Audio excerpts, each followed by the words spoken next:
Me. We are now listening to Troubleshootin Reality. Trouble.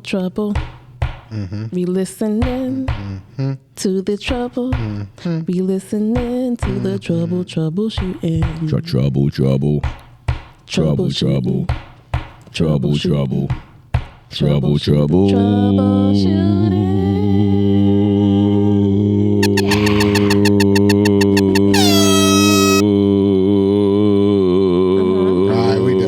Deep throat. Yeah. No. You starting off all wrong already. We're not even 14 seconds in, I don't think. Like you starting off all That was not wrong. a good one. I was like, this is slow. I was like, this is very slow. I was like, hey, this is old folks. Let's hear it. All right, you want a little young folk? All right, go ahead again. I like a little energy. I got it. Troubleshoot, and trouble.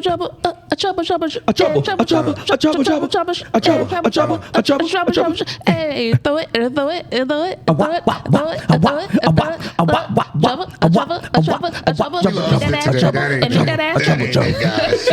I see where y'all went with it, the bounce, but that wasn't it. I think y'all need to stick to the old swing music. Oh God, that wasn't it. We ain't getting signed off for that song right there. But let's bring it in. Who want to bring it in? It's off topic. You know I don't do off topic. We didn't do the introductions. That's what I'm saying. That's where we go. Here we go. What's going on? It's your boy Urben Currse. You already know your mama favorite son. And I got a gun, and it's your mama blah blah blah, and the cow. We are on Troubleshootin Reality, off topic talks, and we have a special guest. But before we get to the special guest, we're gonna have our hosts introduce themselves to the across from me, left from me, right of me. I don't know. Let's go. All right. Hey, what it do with the business is your favorite Uncle Neek. It's your girl Daisy Dukes, where the Dukes meet the Dukes. And you know what? I just noticed what she said. The Dukes meet the Dukes. The Dukes. I'm trying to find my niche. I guess that's good. Yeah, okay. The Dukes meet the Dukes, like you Dukes. You know what I'm saying? Okay, all right, kinda. Work on it. But I want something sassy. So our special guest, we're gonna spruce this up a bit, right? Our special guest is like a triple threat. Comedian, actor, you done stage plays, writer. That's more than triple, but yeah, a whole bunch. Yeah. Look at her knowing her numbers. Go on. There you go. Got it on mic. Man, you really snort. Big ain't talk about me and my crackhead ways. I had one drink and you snorting. Oh man, I'm loose. But yeah, let's get back into this. Don't get me started. George Smith, across from me. And if there's anything that I've missed out, of course, please add it on as we in the podcast. Yeah, bring it in. But go ahead and introduce yourself, George. I'm George, and I am a recovering alcoholic. I'm trying not to laugh. Is he being serious? I'm like, yo, this is genuine? Yeah. Okay. Are you really a recovering alcoholic? I'm not. I'm like, yo, that's a hell of a way to introduce yourself like that. You don't drink, so I'm legit like, oh. Yeah, that went over my head for a second like too. That but makes sense. I get it now. His face was, he was just like, I am a. Listen, I thought it was a joke, and then he said, yeah. I was like, okay, that makes sense. So you already know this may be a fun podcast. Like, guys, don't laugh. No, listen. I'm just regular, man. I love the arts. Mm-hmm. You know, I've been doing it for a while. I see a lot of people with a lot of confidence that I wish I had. A lot of people who with no talent have a lot of confidence that I wish I had. I don't. Outside of that, man, father, you know, husband. I've been married a long time, man. How long you been married? Almost 18 years. Oh. 18 years. Congrats to that, man. So are y'all high school sweethearts? No, I met her first semester in college. Word. Okay. So how old is your oldest baby? My oldest son, he'll be 28. Young boy. July. God damn. Young boy.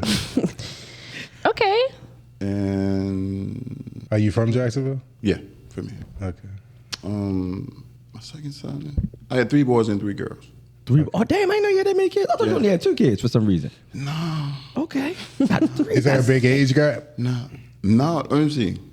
My youngest is 4. She'd be 5 on the 5th. Yeah, that's you a big got a age gap. brand new baby. You got big. And my granddaughter's 6. She'd be 7. Oh, they gonna grow up like my brother and my son. What does your daughter call your granddaughter? Huh? Does she know that's her auntie? Nah. Word. But it just automatic when she come around, they jump into character. Yeah. I'm bossing her around. Hey, That's come hilarious. in. That's You go over wild. there. They already know, but she's sassy too. But she got the bony little legs. That's funny. You think they're gonna be in the arts? From what you can see, you think they got a little? I don't know. It's hard to tell with females. Okay. Because they everywhere all at once. Okay. Right? So in my eyes, they can't do nothing wrong. So anything that they try, man, that's good. Well, no, I got to take that back. She drew a picture one time. I was like, Like, Grandpa, I love you, but damn. that ain't good. So, All right. So you said you're in the arts now. Yeah. Can you break down exactly what your talents are in the arts and how long have you been in the arts? okay. I started with comedy. I transitioned into stage play. And then from there, I transitioned into film. Doing film, I started writing because I stopped comedy and I started writing because I couldn't do my brand of comedy the way I wanted to.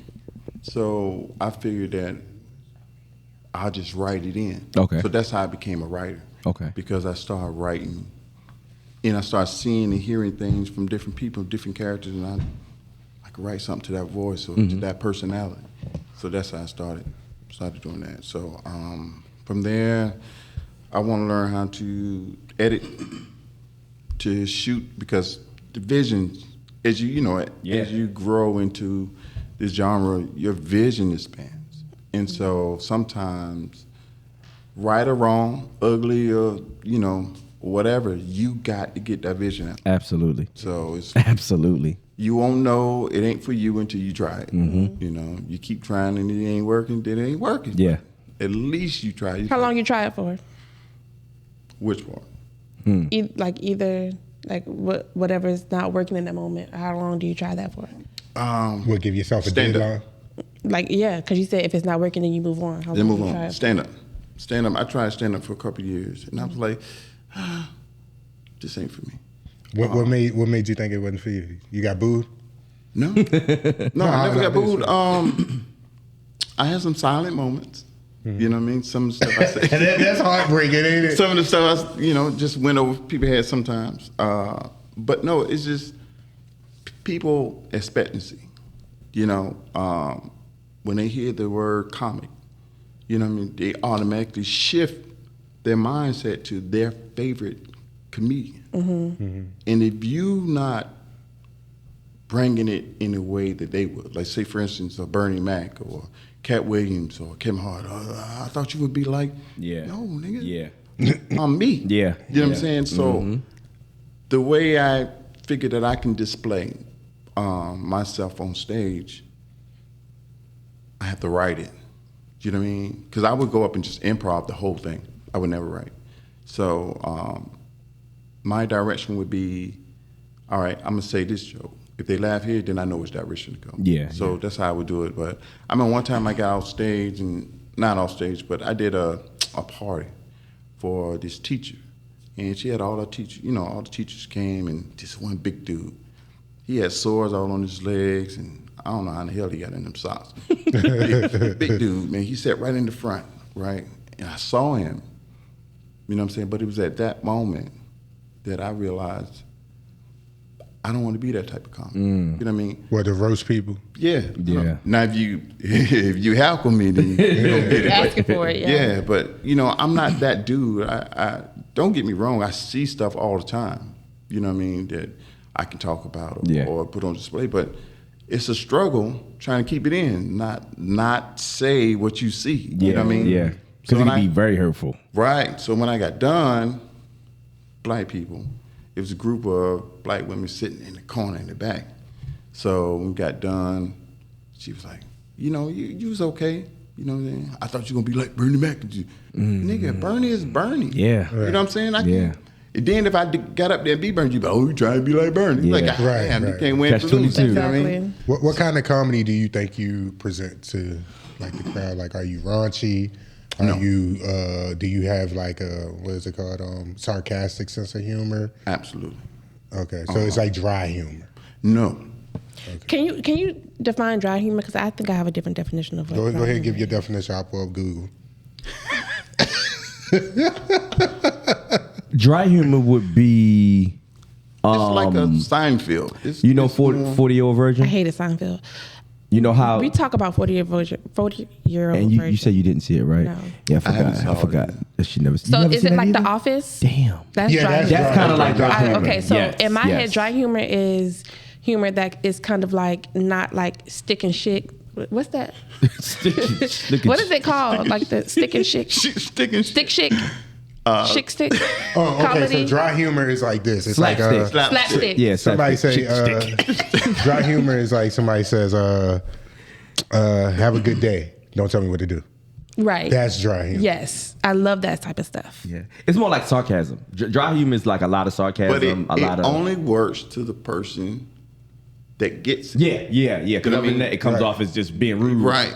You know, or being angry or some shit. You're like, Yeah, because Like certain he's people an I talk to asshole. that we just got like a certain lingo and just like, damn, they talking to each other kind of fucked up. Right. But it's like, no, like we get it. Right. We know we only joking. Like, Exactly. I remember it was one time when we did our first skit, and I fucked up because Nico was playing a guy that was like really shy, and he was hitting on me in the skit, and then I was like, no, I'm good. When he asked for my number, I was like, no, I'm good. He was like, well, I didn't ask if you were good. Yeah. I thought that was fucking hilarious. That's Yeah. my type of comedy. Yeah, that's kind of like dry humor, like, but it's like, damn. What the fuck? So since you're talking about jokes and stuff, do you remember one of your most popular jokes? no. And the reason why, because like I said, I didn't write anything down. Everything was spontaneous. Everything was dependent on the crowd. Right. Wherever I was, then I just make that environment, you know what I'm saying? I just talk about that environment. Make it, to me, jokes don't work that way. Unless like you're doing slapstick, you know, you're popping them off, joke, Right. you know what I'm saying? I'm trying to think of a joke that I said. I got a joke. Oh, you got a joke? Yeah. Let's hear it. Did you hear about the actress who stabbed her husband? Her name is Reese. Delaries? Reese Willis? No, with a knife. Hell no. Say that again. Hold on. What? Reese with the. What? I'm slow. Did you hear about the actress who stabbed her husband? Reese. Reese. Reese with a knife. No, say it again. I said Reese. You said Hell no. no. Say it. What's the actress name? Witherspoon. With a spoon. And I said no, with a knife. Oh. Yeah, that's why. We're But gonna it works. Sandman, get your Hey, ass. you sound like you would be good at dad jokes. You That's sound dry like you'd humor be right there. real good That's at dry dad humor. jokes. Yeah. That was the definition And of dry humor. the funny part about it is when people don't get it. Yeah. So funny. Like, oh, nigga. Oh, man. Did you get it instantly though? No. No. I didn't get it either. You thought I she had didn't a get friend. it She thought either. she had a friend. I was just like, oh shit. So Like, oh, you not. That's what you do. Let me ask you something. So, who influenced you to kind of tap into comedy and stuff? Like, who did you look up to? Eddie Murphy, Martin, Bernie. I can see Bernie. Chris Tucker. A lot of the people that are natural. Yeah. You know what I mean? You Yeah. don't have to twist their arm to be funny. They just. How you feel about Dave Chappelle? Then? I love Dave, Okay. especially the skinny Dave. Yeah. Oh yeah, the older Dave, I think he's just Older more Dave is political chunky? now. No, he's just muscular. He look like He's political, and he's at a point where he's preaching. He's not even being funny. Woodbine. He's just like, Yes, I see that. they look alike now. Stupid. They do. I can see that. I They can do see look. that. Yeah. it's a one comedian. I forgot his name. I watch a lot of YouTube comedians. He said a joke one time. He's like, "Why won't they let us drink and drive when they got fucking cup holders?" In the car? Yeah, in the dude with the bush, and he's like, that's and he's skinny like dude. talking about white girls. He's like, I don't like sleep with white girls. They try to fuck you in the butt. He said, you know what Paige told me? She wanted to pay. Yeah. He is hilarious to me. What's his name? Like Nelson something. I don't know. Yeah. Damn. But he's on that show, that council court something. He remind me of a young Dave. Yes. He remind me of a young Dave. He's funny though. But so, what movies are you influenced by? Since those are your top comedians, like comedy wise. Comedy wise, Richard Pryor, Eddie Murphy, Red Fox. What's in there? It's funny. But Chris Tucker, of course. But it don't necessarily have to be funny. I'm just attracted to natural stuff. Yeah. You know, natural Yeah. responses, natural reactions, and Like Wayne's Brothers and stuff like that.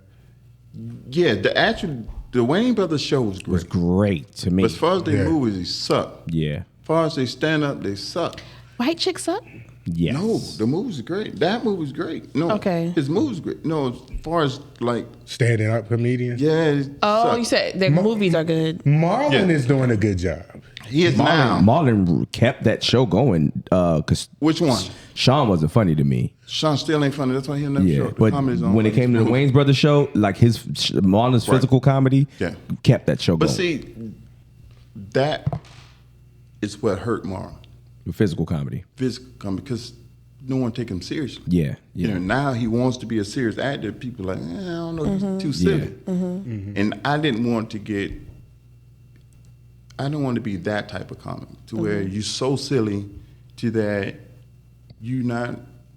Become a character of your, like a character. What they say? A caricature. Caricature, It's like yeah, how of yourself. Kevin Hart was able to do the serious movies, even Right. though he. But Kevin Hart still plays Kevin Hart. I'm sorry. Kevin Hart does not. Yeah, he is silly. Yeah, he doesn't like he. Even in the movie where he was like the helper to the man in the wheelchair. Yes. Kevin He's Hart just playing Kevin Kevin Hart. That was It's just like He's not playing the character. He's not a character at that point. He's just reading the lines. his brand is so big to that no matter what you put him in, you're gonna always see Kevin Hart. Same thing I say when I see Will Smith. Right. So who's your favorite dramatic actor?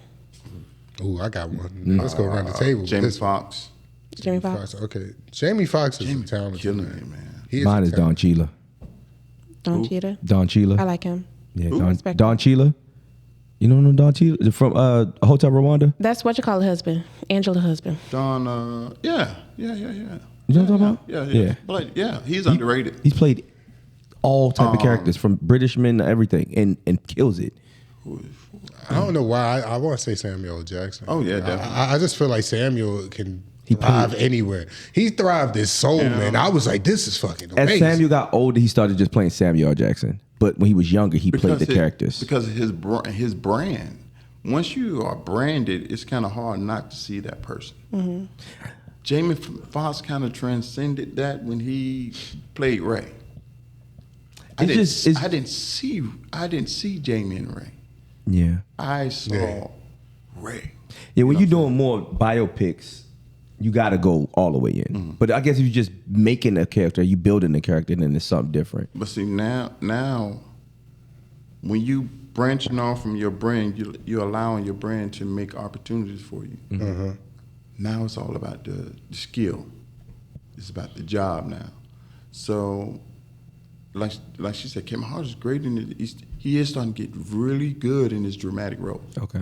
Because he have to transition out of where he at.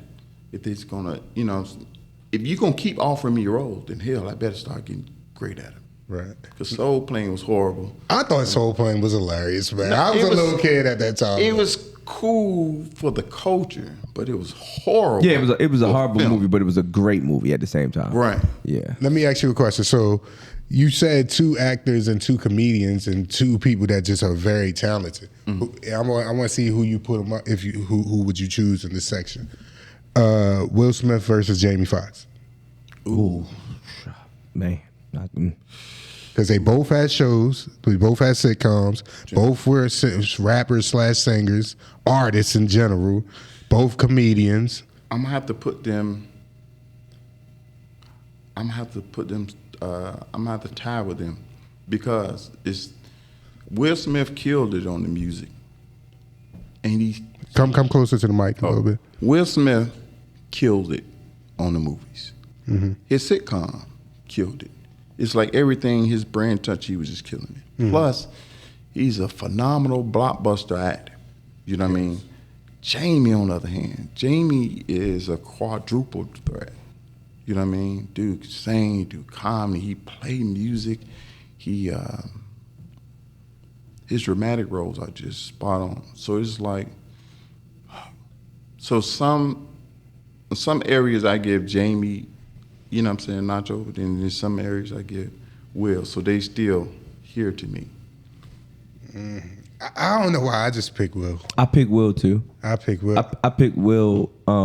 Just better actor. Because 7 Pounds showed Music wise, he can't fuck with James. Yeah. Music wise, He that was couldn't fuck Nas. That was Nas writing this shit. Hold on. What's up? Hold on. Jamie sings. Will can't mess with that. Yeah, that's what I'm saying. yeah. Music wise, he can't fuck with that. He can't Will fuck with raps. Jamie can't mess with that. to be honest, I feel like Jamie could probably rap better than Will. Hold on. When the last time y'all heard Hold Will on. Smith So rap? you Come on think now. Jamie can't rap?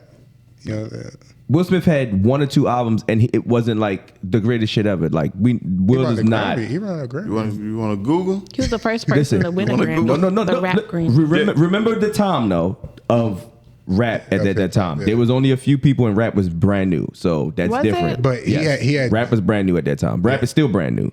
So that's something different. If you would have put Jamie Foxx and Will Smith musically in the category, there's no way Let me tell you Will Smith this. can mess with Jamie Foxx. Jamie Foxx had one album that did good. Unpredictable. Yeah. Yeah, I don't think Jamie Foxx had great albums, but he's a better artist. Music wise, he could sing. I get where you all going of that. with Like I don't think neither one of them had like No, the Will Smith greatest. had some shit. No, Yes, I'm not he saying they trash. I'm not saying they trash. I'm not just saying they not. Their music career. If we're comparing the two, Will Smith Neither music one. careers, nah, man. you might want to check Because Google. you got to think he got Miami. You got to get jiggy with yes, it. Yeah, but that's over. That's like he did don't- one. 10 years later, he did another one. 10 years later, he did another one. I You think know what the I'm saying? difference is because I do feel like when Will was popping, he was popping, like Right. undeniably popping. He ran the But 90s.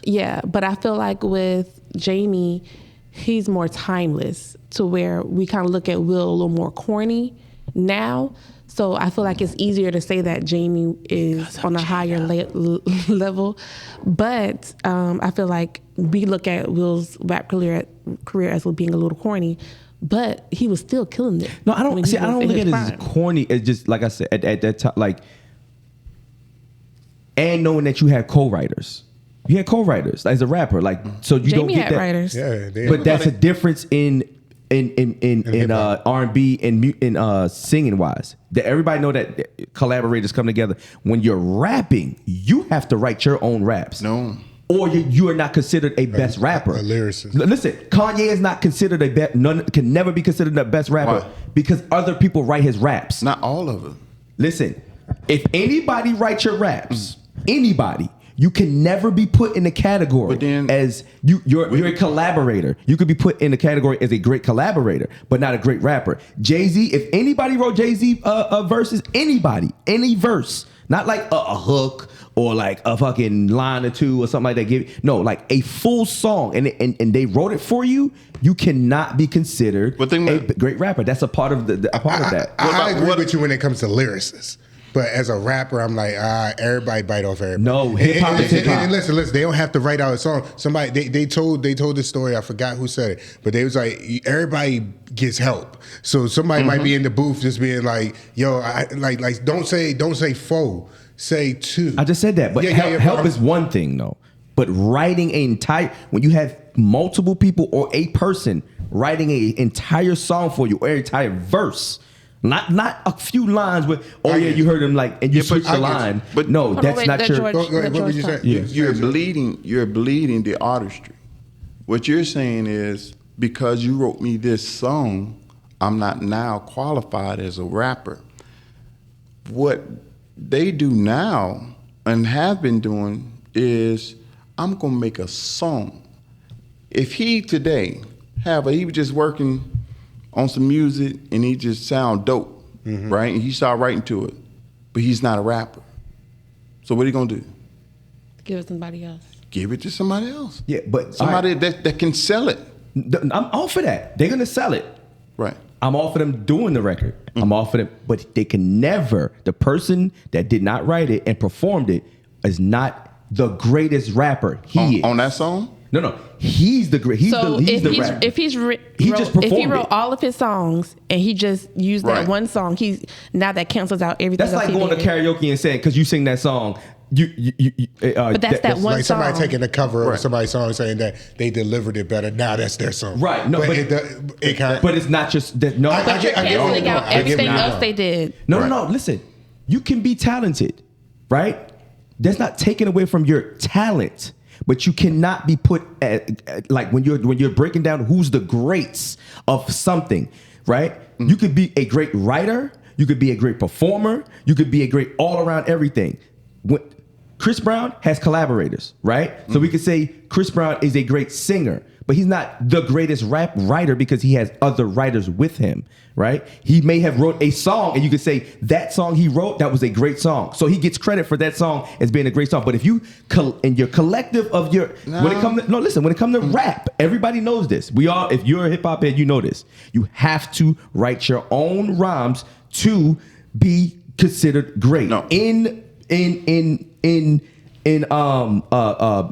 singing, it's always been for Motown, all of that. It's a whole collaboration of people that come together. But everybody know I'm a musician, so I know you cannot somebody else raps and say that's yours and then say you're the greatest. You can't. What you can't do, you can't write. If I write a song for you about selling drugs, trap living, all that kind of stuff, knowing you don't do that, and you trying to sell it, then you can't identify as that person. I get that. But if you write me a song that's about me and a female, what's wrong with that? No, it's nothing wrong with them writing it. That's what I'm saying. Listen, there's nothing wrong with them writing the song. You just cannot be considered a lyricist, a great rapper. So here's my next question. Tell me one question. I mean, go ahead. Exactly. That's exactly my question. Let's go back to the Chris Brown example. You said, even if Chris Brown did write some of his songs, he still wouldn't qualify because, other people write. Are you saying that the majority of those songs have to be written by other people for you not to qualify? Or if he let one person write for him for that one song and then one song did good? In hip-hop. In hip-hop. I use Chris Brown as an example because he gets... Okay, so let's take him out. If let's say I'm a rapper. Yeah, if you're a rapper... I'm a rapper. And then I wrote your all music. my shit. No, hold on. Okay. Mm-hmm. I write all my shit. Mm-hmm. I got the pen to the paper. I'm in the booth going off the dome. It's me. She went in the rapper boy. You know what I'm saying? It's me. I'm the rapper. She got the fur coat. Right? She feeling real pretty. All that head moving. Yeah, that was Kim going. It's me. I'm the rapper. Okay. You're telling me that if I let Cardi B write one song for me, yes, I am no longer a contender for it, even though I wrote all my other shit that went and sold. She wrote an entire song, not helped you with a song, but it doesn't. Not like, okay, you said it that way, but if you said it this way, this and the third, but that was your concept. That one song now eliminates me from ever being a lyricist. Listen, she's not on. Listen, especially if she's not on the song, she's not even on the song, and she's not even featured. Rap wise, we just talking about rap. I know. We're just talking about rap. You know how many rappers wrote for other rappers? No, but right. So they can never be considered. You can't say never be. No, they can never. They can be great at what they do. They have the talent to imitate somebody else's writing, but they can never be considered. Just because of that one song, I'm no longer. Let me ask one question. In rap, yes. No. Let me ask you a Everybody question. knows in rap. Let me ask Everybody you a knows question. this. Let me ask you a question. How you feel about Snoop Dogg? Snoop Dogg cannot be considered one of the greatest. You're being consistent with your answers. Yes, he cannot be. Well, he's a well, legend. hold on, He's hold a on, legend, hold but on, he's hold not one of the greatest writers of all time because he started getting writings from other people. In his beginning, Listen, if he wrote all of that, then he was sucked. great for that time. What? Hold on. What? Snoop sucked. So that's so whoever Old Snoop is was great. Okay. Because old Snoop was writing his own stuff. Snoop ain't been the same since Tupac died. It's right. So because people started writing for him. So think about that. So he's not great anymore. He's not even great anymore because His new stuff is not great anymore. Yeah, but he's you not can't putting his say pen to his at one pad. time he was dope. No, that's what I'm saying. I said, I remember we was talking, but that point where he was up until that point where people start writing to him, he was the man. 50 Cent wrote a song for LL Cool J. If I ever find out that somebody wrote a song for 50 Cent, 50 Cent takes off my list. I found out 50 Cent wrote for Game. Of course. He's off my list. Like those, you off my list. Eminem wrote a song for 50 Cent. Many songs for 50 Cent. Dr. Dre wrote songs for 50 Cent. Eminem wrote songs for Dr. Dre. No, okay, no. Well, I don't know about Eminem writing for 50, but I definitely know about Eminem writing for Dre. Everybody writes for Dre, but Dre is not. Dre is a producer. But here's why that statement is not valid. Because when you think about writing, you don't know what these people are doing in the booth and who's going to admit to somebody helping them. So easily somebody can say, "Oh no, this is all me," and be a fraud. No, I agree with that. But when I find out that that you didn't write it, But then a lot of us, a lot of artists is not going to pass a lot. 99.9% of artists today or back then, period, is not going to fly on your list because you said that somebody else wrote their rap. Don't you know, if you in a group like the Ghetto Boys, right? What they say? Shout out to Scarface, man. That Well, was Scarface didn't write in the Ghetto Boys. Tiny desk. I just gotta Scarface say didn't write in the Ghetto Boys. Did you write? And I love Scarface. Scarface is one of my favorite rappers of all times, but he did not write in the Ghetto Boys. Willie D wrote Say that. what you saying though. No. Say what you saying. Scarface and Willie D. They wrote for Bushwick. Willie, no, but go back to they podcast. They was on a podcast together, and admitted that Willie wrote for him on that album, that first album, because that was Willie D's group. Right, but they had more than one album. Okay, so if we sitting down, we collaborating, just like when we start doing some writing, you're gonna say, "Oh, I'm not a good writer now," because all of us. No, you're a great writer. You're a great writer. That's what I said. You could be a great writer, but you're not the great. You're not the greatest rapper. You're not the greatest rapper because you didn't write it. Hold on. If you wrote it and performed it, and you wrote and performed everything in your career as a rapper, then you could be considered that because you only did that. You didn't have no help from nobody. Okay. You didn't have no help from nobody. Okay. As a rapper, as a singer, it's always been a thing to collaborate. We know that. That's why Motown was the greatest thing of ever because it was a bunch of collaborators that came together, and it's always been because singing is you got it's so many elements to it. I got you. Rapping, you just rap it. All right, so like I got you know one. what I'm I got one. I was I'm not saying it's not. We get It's off not time. I mean, we've talking, but I was going to say we still identified Will Smith and Jamie Foxx. Like we went off. No, we're still doing this. I got. All right, so how do you feel about Shabba rankings? Shabba rankings. Like what you mean? Like what do you feel about him as an artist? If he didn't write his own stuff? What do you feel about 98% of reggae artists? In what realm? Like what you mean? Lyricists, writers. Okay, so when it come to me, I if you saying like who's like for me, I know to me. Reggae, dancehall, and all that have better lyrics than rap music. Period. Point blank. But do they or do they not copy other people's songs? Okay, so let me. All right, so let's straighten this up. You're thinking about Wayne Wonder and all that. Those are covers that Wayne Wonder was doing because he didn't No, have. I ain't talking about just Wayne. We not talking. Dude, I didn't win. No, see, y'all gotta remember, I'm Jamaican. I listen to reggae music every single day. That's all I listen to, and I listen to dancehall all day. They're not imitating each other. Trust me, it's a whole nother dancehall now. It's gun music now. They're not even. They don't think about none of this shit. They talk about suck pussy, fuck mouth. Gunman, bust out your head, stuff like Shout that. out to Telling me about anyway, but uptown I won't. Like that's what I'm still listening to. We're not listening to that old Wayne Wonder shit. You know what I'm saying? Say that again. That was kind of. But that's not what's happened. That's you thinking about old. That goes back to what I was talking about music here and with these DJs. Don't point at me like that. I'm sorry. He's serious. Let me do this way. He's very passionate. But that goes back to the DJ. We talk about how the DJs, they only play certain songs here when it comes to reggae. So all you hearing is that 1990 or 1985 song. You're not hearing the new shit. I was just at Real Ting the other day, me and my girl 2 or 3 weeks ago, and I'm listening to this. I'm like, bro, you're not playing nothing that's out now. Y'all playing this old ass shit. Y'all not mixing in nothing that's new. It's a bunch of old shit. The same fucking Sizzler song. It's not taken. It's not your. You know how many fucking Sizzler got 37 albums. Sizzler got a lot of albums. The Sizzler got 30 albums, bro. And y'all play this one fucking Sizzler song every party. Every party y'all play that song. You broke him, George. I have no idea who You broke Sizzler. Tristan. Sizzler is a where do you go when you need my love? See? You even know the song. Do you know any other Sizzler song? Huh? Do you know any other Sizzler song? No. Exactly. On song I But know they are. But you gotta realize them DJs are also catering. They corny. Be happy. And they played that too. They corny. They're corny. All right, let's Is a get, little Okay, so songwriter. And just like George. these DJs, they can't be considered DJ because they know how to curate music.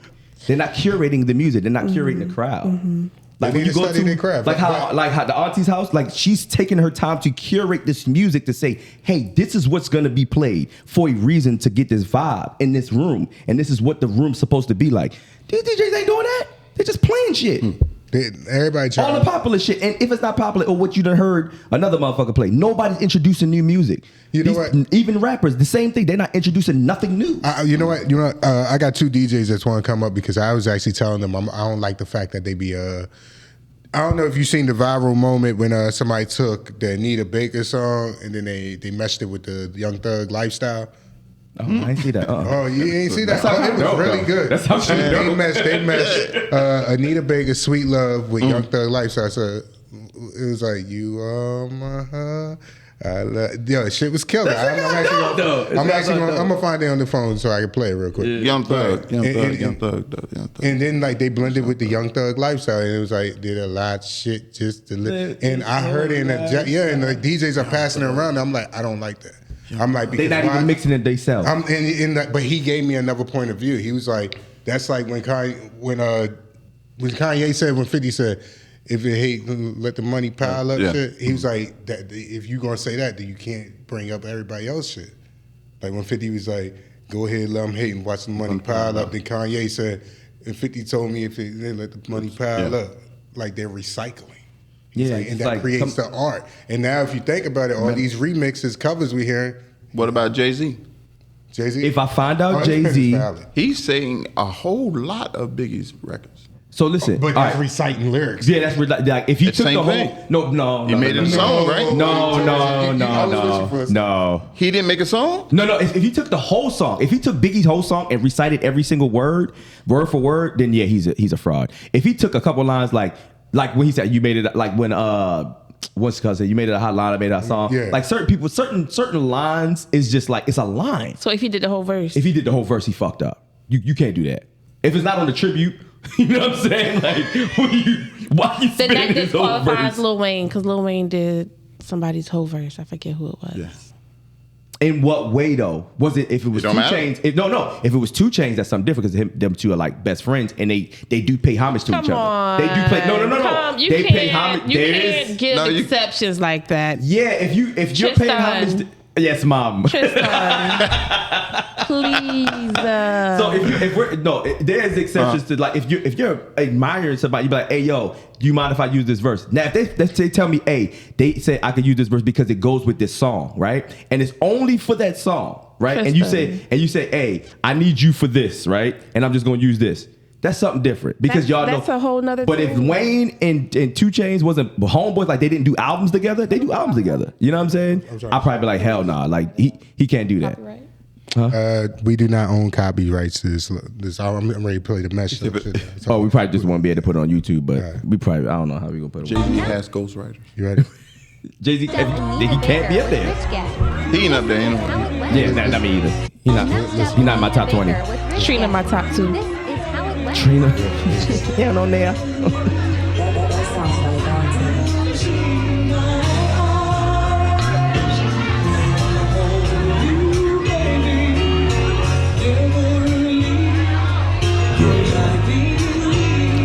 95.5. Hey, no, that's hard.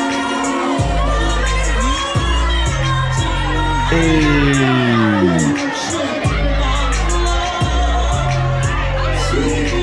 But all that takes is just studying your craft. Well, watch when he drop this shit though. This shit go crazy.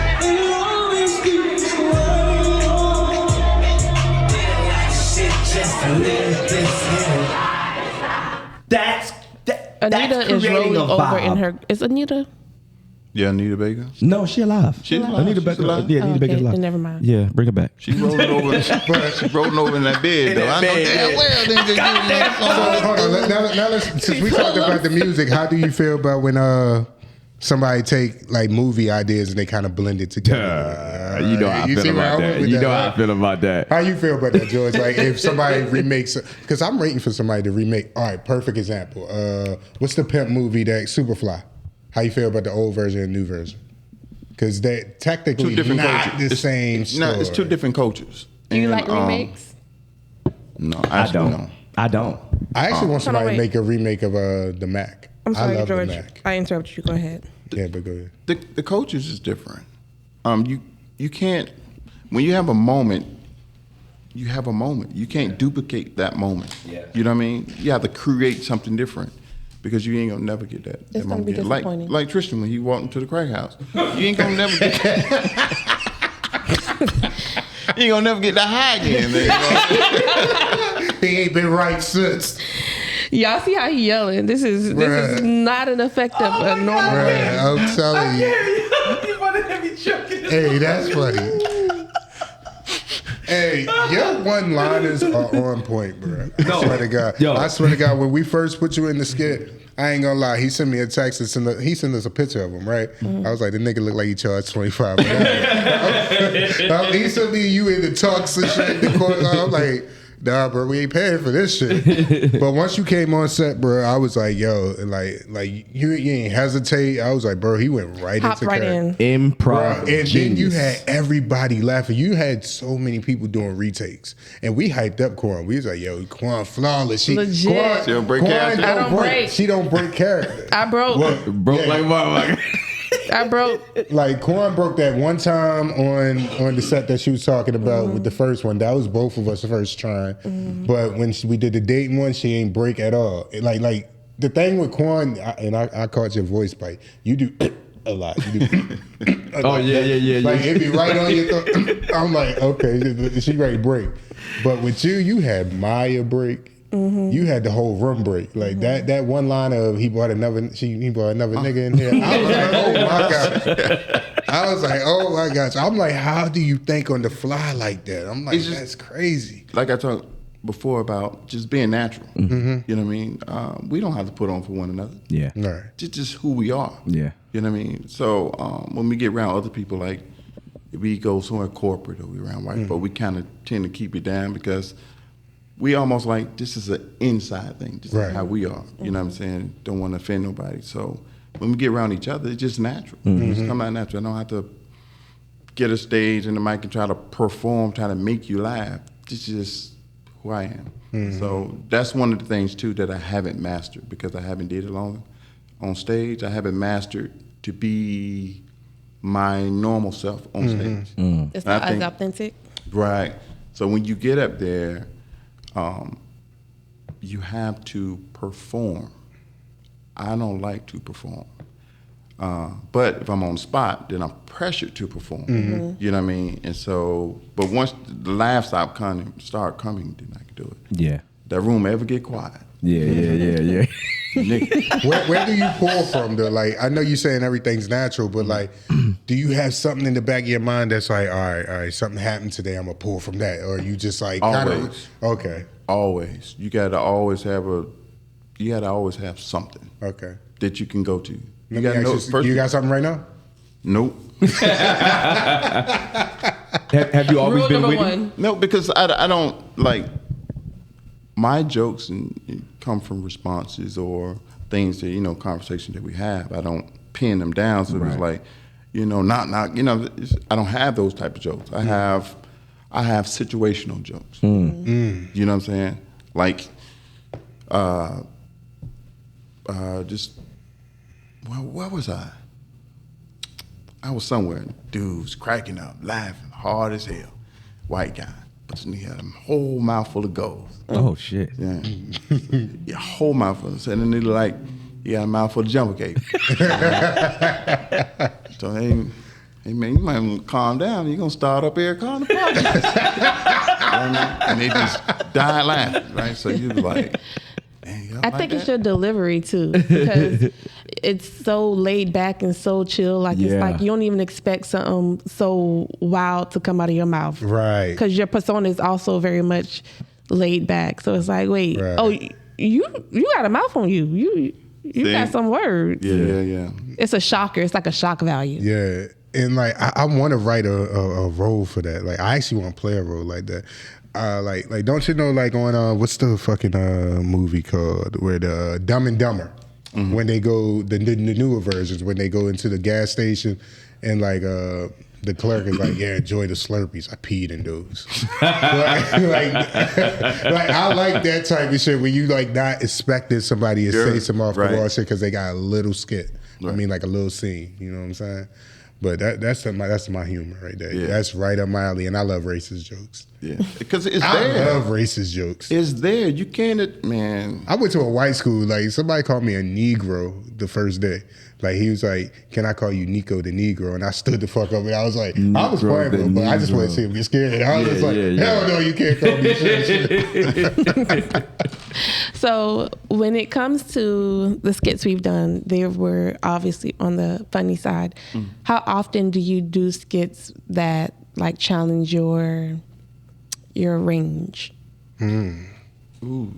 Well, honestly, I take anything that's going to help me grow, help me mature, so I can find out what my niche is, what my limitations are.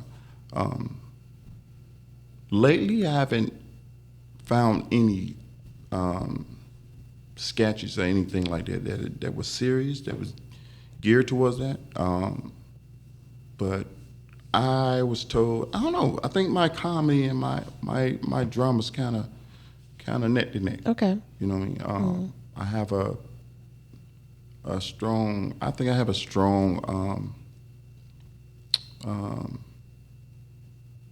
talent for just creating situations and being in the moment. Think you can do a tearjerker scene? Nope. No, I think you could. No, let me tell you why I can't. Nigga, you said she was fighting for her life. That's on the movie? Yes. Is it staying in the clip? Yeah, it's in the clip. I seen it the other day too. I said, look at this nigga, raised burping out his neck. Oh man, I was wondering how I was going to deliver that, and it just came out that way. Yeah. In that moment, And it was pressure. Because the week before, I was like, "Damn, I don't know. She's got to give me something. What? I don't know." So when the moment came, I can do this. You know what I mean? And so it just happened that way. So you can't do a tearjerker because I can't do a chicken. That's a chicken. I can't do a tearjerker because I was always told growing up, stop that crying. What you crying for? Stop acting like a girl. Be no sissy. What you crying for? You know? That's a challenge now. So now I done got older. You know what I'm telling you? I can brush everything off now. Right. My jokes is to keep me from crying. I bounce like I don't like a big crowd of people. I fall back and get around too many people because I don't like attention. I know it may seem like because my personality is big, but I don't like attention. So I would joke or whatever to get the attention off me, so I can stay. I don't want nobody to see me. I guess my vulnerability. I don't want to be vulnerable around nobody. So when I rehearse by myself. I don't like to rehearse with 2, 3 people, 4 people. I don't. You don't think that could bring something out of you? It does, but I don't like it because it shows my vulnerability. Yeah. I don't want to be vulnerable. You got to learn how to break out of that. Right. You sound like you're gonna be like Chris off Sopranos. You seen that when he was acting, and the guy reminded him of his father, and he started crying, and he got up and he punched the guy. Damn. How dare you make me cry? Like because he was like he made me feel a type of way, and he punched the shit out of him. Then he was like I don't like that fucking guy. And he was like, no, he bought something out of you. So what I did pick up on was when you said like you don't like crowds, because when we were shooting the skeet. The skeet. Look, y'all. That's really y'all over here, bro. What volume that is? Right. Number 4.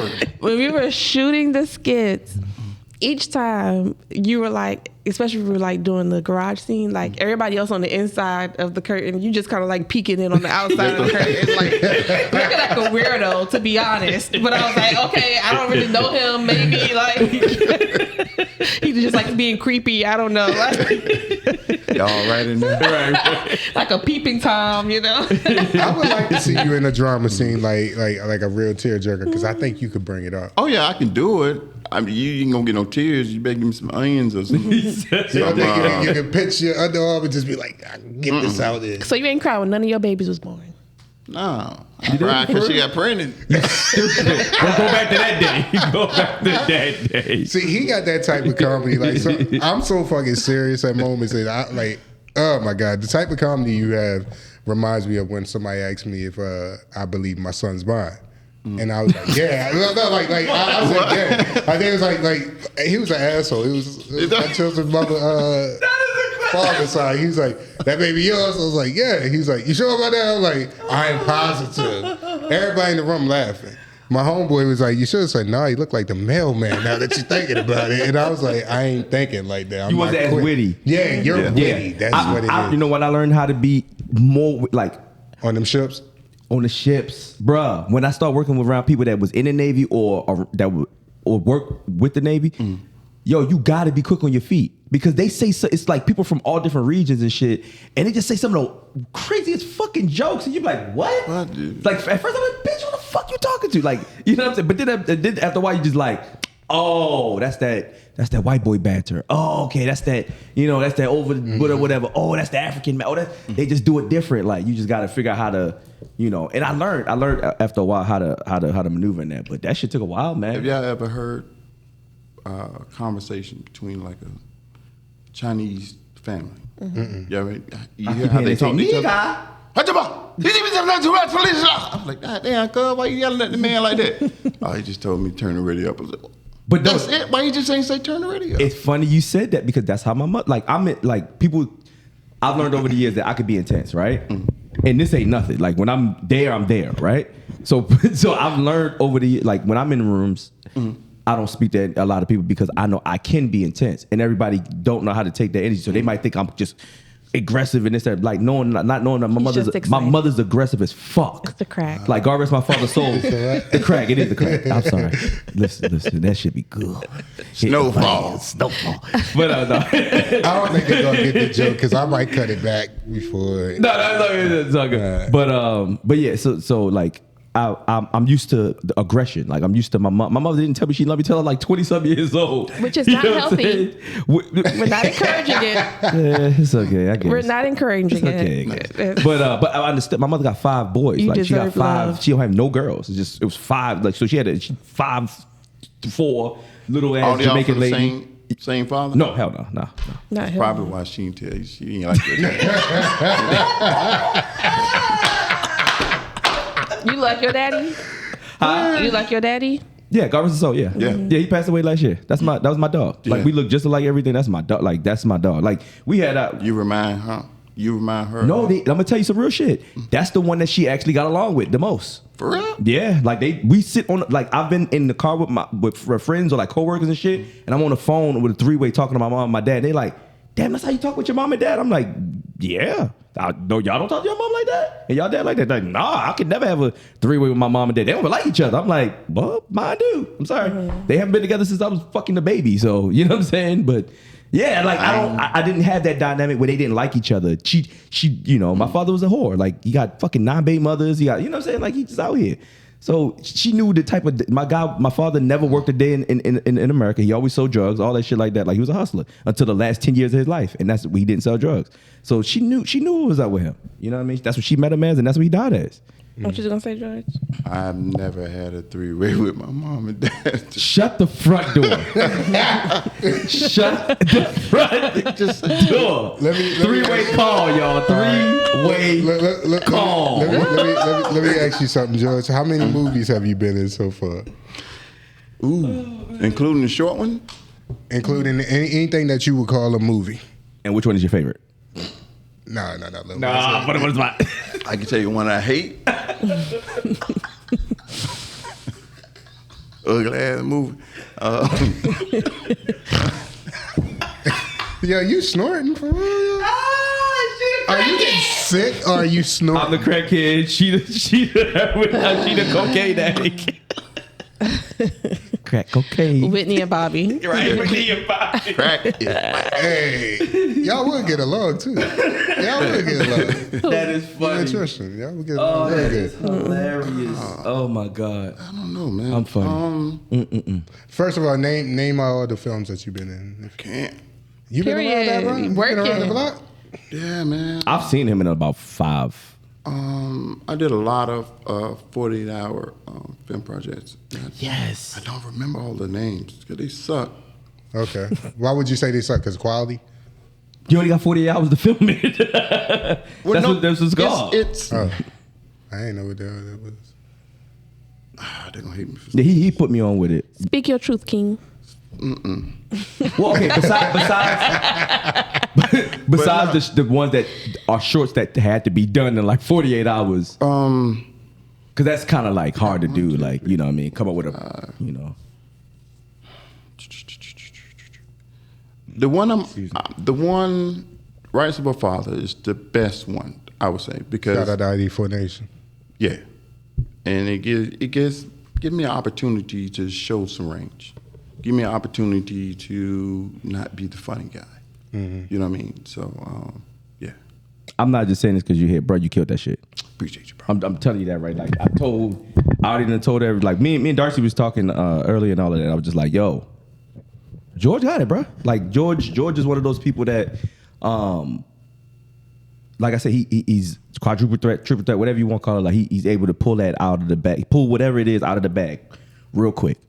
You know what I mean? I don't know if you're looking in the mirror and bigger your face is up, and all that shit, doing all that. But from what I've seen, you know, you're able to just deliver. You know what I mean? I think it also helps the room as well, because I feel like even with you being in the room when you first came to our first skit, I think it helped everybody else elevate. Absolutely. You know, seeing how you were coming, it's like, okay, so he coming this hard. All right, I'm taking notes and you learning. So I feel like it's important that you have set that. the bar. Yeah, you have that energy in the room to influence. What are some good exercises that you could give somebody? Because right now, these two are actors. These two are actors. So what could you say? I want to be an actor, not really. Like I want to be the little guy that pops in and it just makes a laugh real quick. But them two, these are the money makers right here.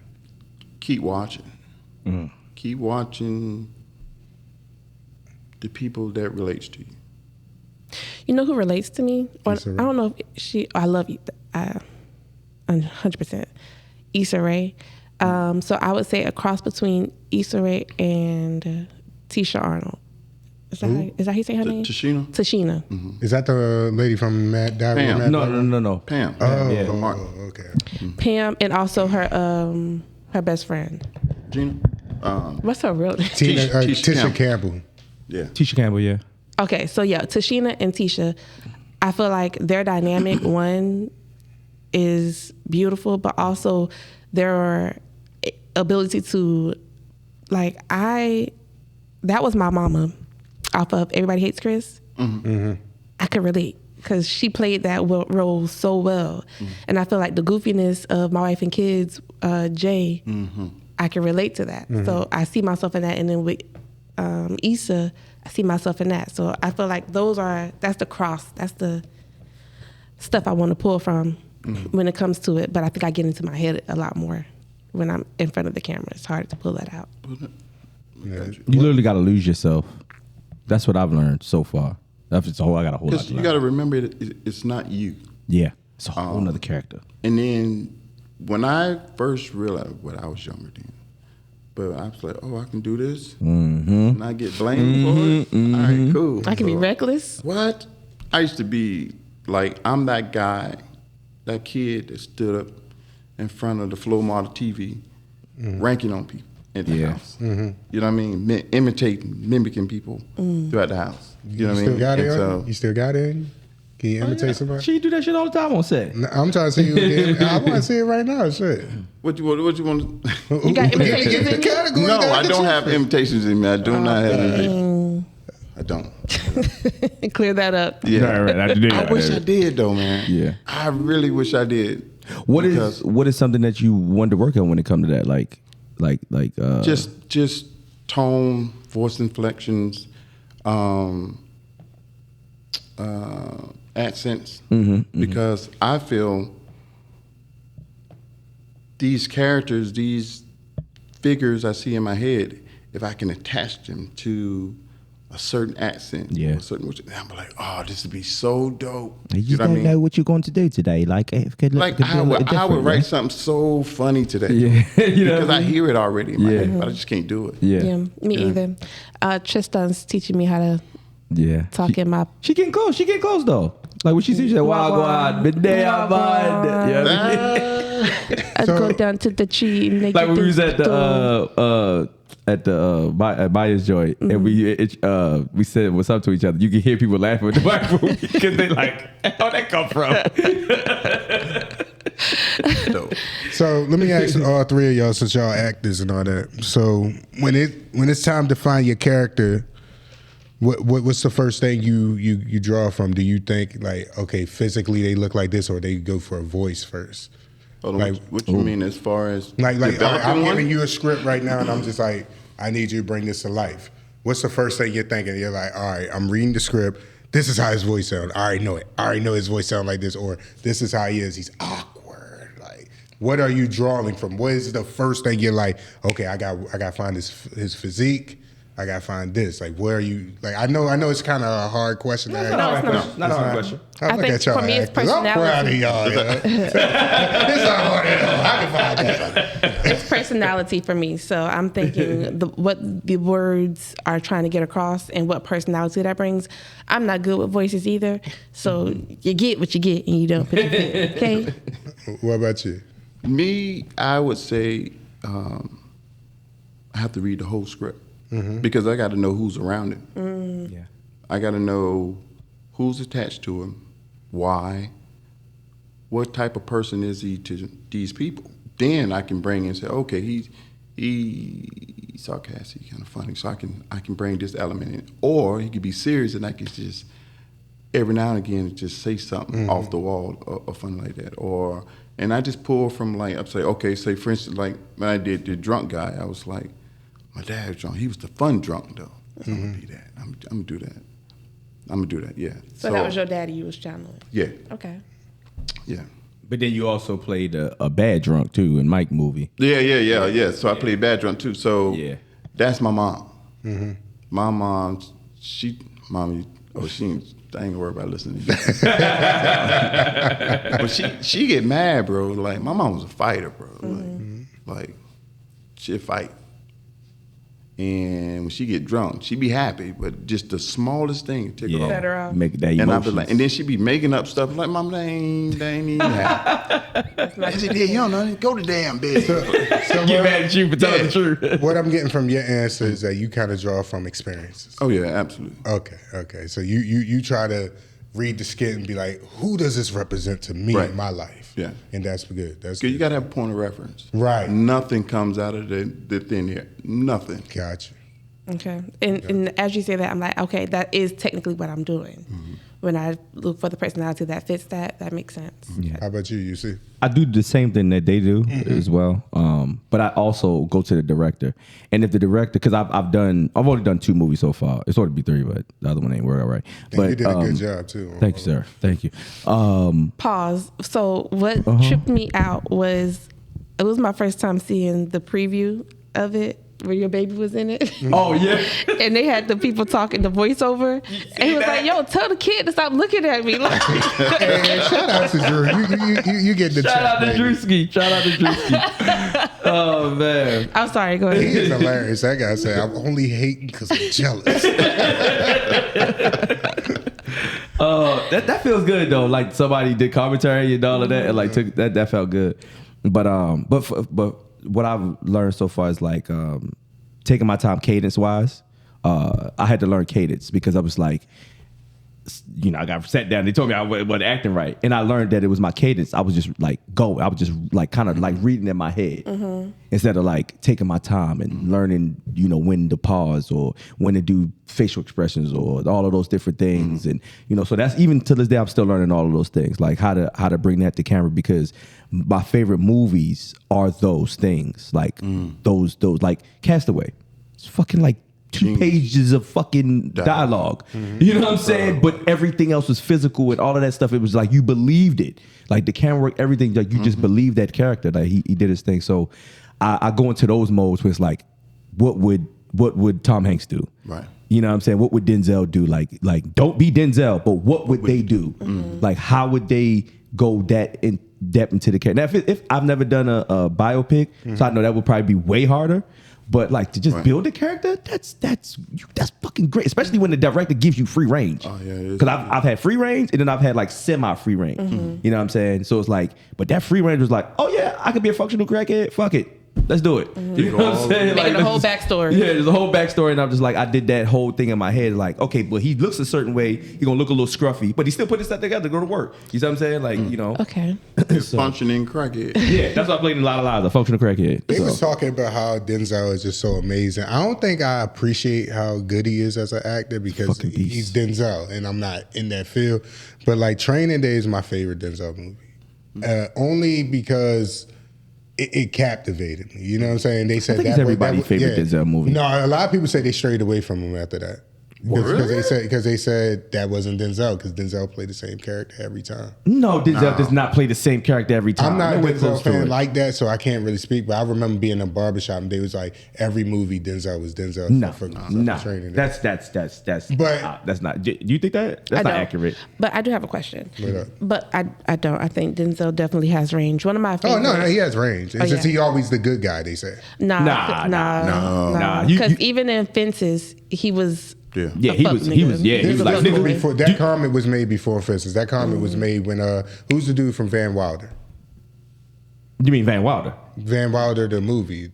Like who's the dude that was acting like Van Wilder? He played in a movie with them, and that's how the conversation sparked. They was like, man, Denzel play the good guy, like always rescuing somebody and shit like that. He's not like Liam Neeson or some bull crap like that. Like that's Liam like Neeson, the same person every time. My introduction to Denzel was Hurricane. Oh yeah, you came later than like look, man. Well, that's still early in his He career. played a drunk That's still early in who his career. crashed an airplane. Yeah, the flight. Yeah. Like, yeah. And also he played a British man in his early career and all of that stuff. He played a lot of different roles, bro. Yeah. A lot of different roles. Nothing like Kevin Hart, nothing like where you just see the same goatee and the same voice. See, the thing You know is, what I'm saying? I wish I could see it in the room when he first gets the script, because like they was talking about in Training Day when he took the 2 guns and put it together. They was like, you can't teach that. No, you can't. None of that. All of that. And like, is- I would wish I could see it, because I'm like, as I seen it, I'm like, You're not gonna see that. I'm like, No, wow, you're not. like all he did was take. They was like, you can't teach it. So let me ask y'all this: when y'all in you don't go full fledged in the mirror or in your room. You just getting it in your head. Is it once you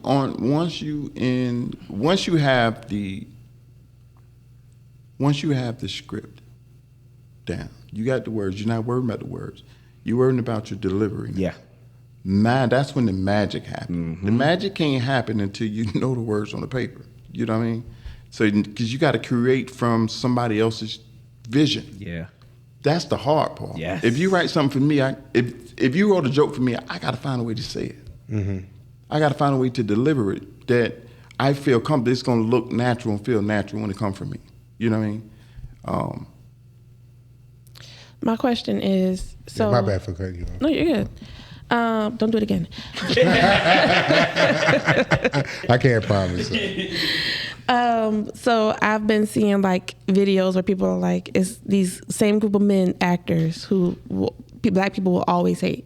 Mm-hmm. You know, is that a character y'all would? No. How do you feel about being that type of? Like the beat 'em up man? Yeah, like the man from Why Did I Get Married? Everybody hates him. No matter what movie he in now. Slim from the yeah, they gonna hate him because he was shitty as a Sheila. And then the only way you can bounce back is you got to do something great. Yeah. Because your performance was so believable. Mm-hmm. And the other reason why people believe that you're a shitty person, because they actually think you're a shitty person. I knew it. See, and you ain't gonna never leave their brain. Yeah. Right. Yeah. Like I'm gonna tell you, like in the movie for First Goes to Fed, the part that was me was when I told I beat the brakes off your ass. That was me. No, that's the only part of the movie that was me. With no accent, no nothing. Yo, you gotta see his motherfucking eyes, bro. Like, he said, I'll beat the brakes. Like that was me. I channeled whoever in that. I was like, listen. When I got to the door and I looked back at her, I said, "You ready?" She said, "I'm ready." I said, "Let's go." And we went and I went in. I even got the reaction to how when we watched the playback and all that. Like they was like, "Oh shit."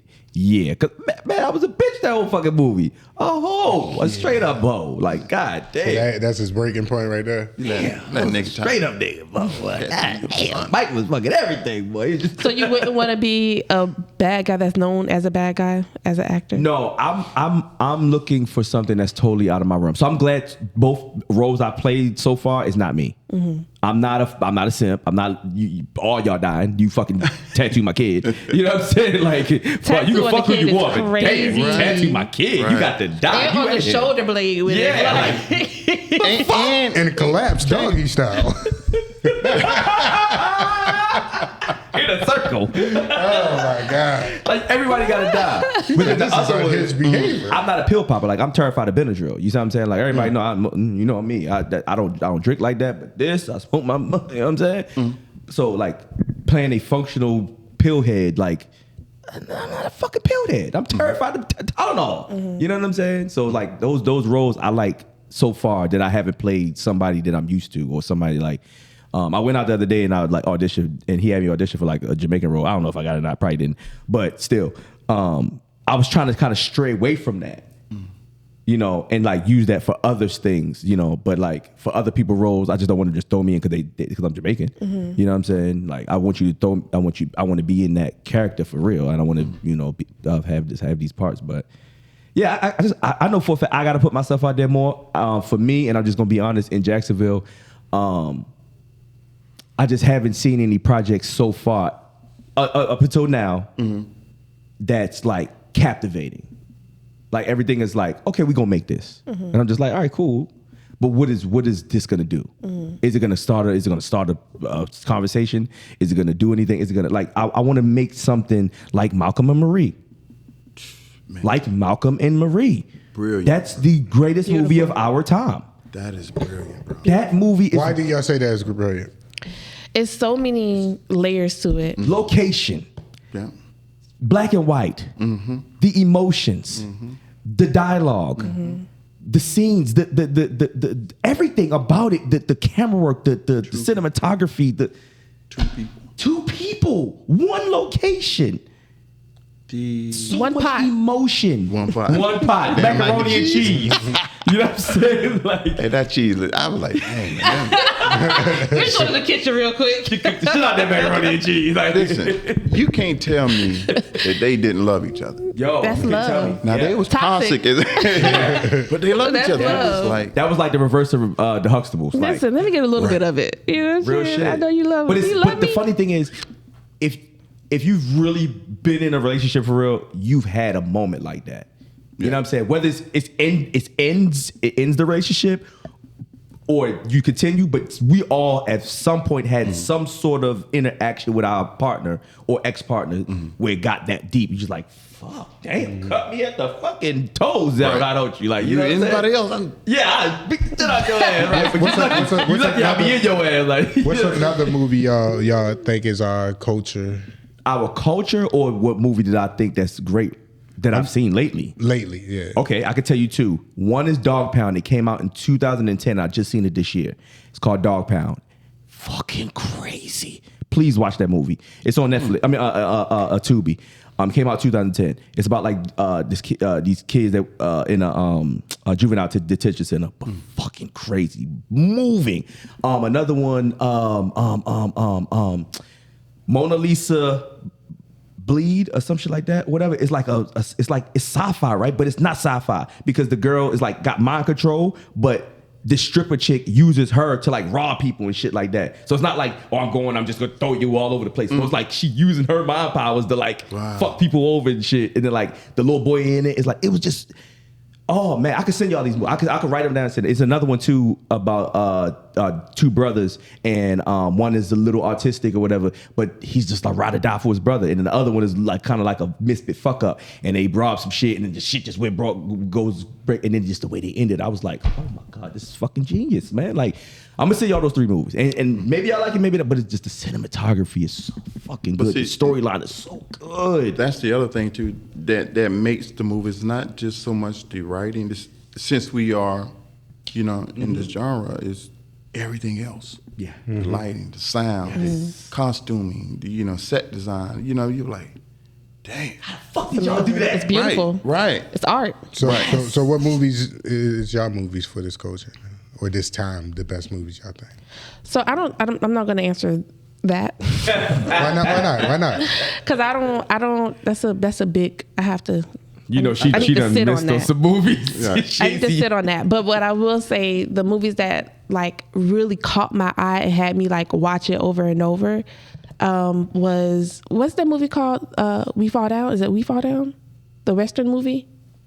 Oh, The Harder We Fall. The Harder We Fall. The Harder They Fall. The Harder They Fall. I haven't seen that yet. I watched that movie so many times. Oh my goodness. I love that movie. Woo! I hate that Jonathan Majors is a fuckboy, but nah, man. Why is he a fucker? No, hold on, Paul. Go ahead. Pause. Wait, let me get the other movie out before y'all hop in. The what? The white shit? What? The Harder They Fall. The Harder They Fall. Yeah. Idris Elba. Who? Idris. You in it? Oh yes. Okay. Clearly, I ain't seen him in a minute. So you haven't seen that? Because I was in love with Jonathan. That's. Oh, you was in love with Jonathan? Woo! You seen Minecraft? Cut that shit, Bill. I was like, I reminded that part so many times. But the second movie is That's Medium Ugly. yes. Absolutely. She like medium ugly guys. Identify what she finds medium ugly. That's Medium Ugly. Ooh. Anywho. I don't want to look like Jonathan Majors. They cloned Tyrone was. Oh, they cloned Tyrone. They cloned Tyrone was very good to me. I thoroughly enjoyed that one. It was okay. Mm-hmm. I just think it was too hyped up.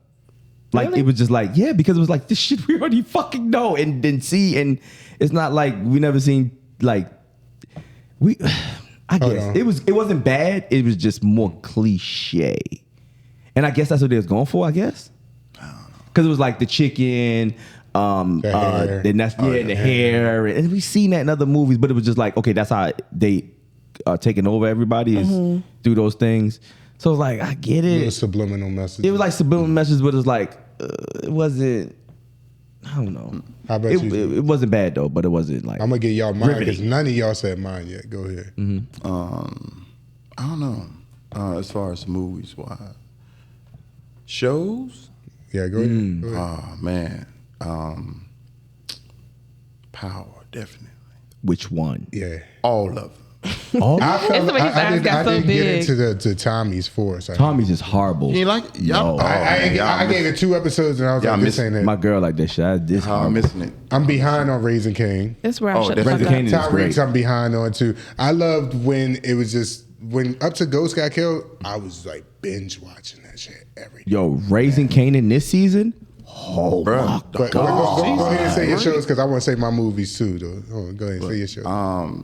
Power. Yeah, Power. Insecure? All the Power. Did you fuck with Insecure? Yes. Okay. Insecure. I'm trying to see one that was good. P-Valley. P-Valley's good. I fuck with P-Valley. I fuck with Great writing. I just hate that they the go ahead. over The gay. doing it with the gay Yeah, stuff. they did it like more in the second and third They season. overdo More it with- third season. With the heterosexual all the time, you can get a little gay. How you feel about Dear White People? How you feel about Dear White People? You ever watch Dear White People? Dear White People on Netflix? Dear White People on Netflix. Yes. Okay. Oh no, that's a good one. The movie. That's with what's his name? Gerard Carmichael. Is that what you're talking about? No, It's a that's TV with, show. I forget who the actors are. The The light skinned girl with the pretty eyes. And like Dear was- White People? And she had a white father, but she was like pro-black as a motherfucker. Yeah. And like she tried to hide that shit. Oh, okay. Yeah. I'm thinking about the other one with that Gerard Carmichael. Let me guy. tell you something that a lot of people slept on, and it's really good. When I saw the trailer for it, I'm like, I ain't seen that bullshit. But when I saw it, it's great. What is it called? The Book of Clarence. Is it deep? That's deep.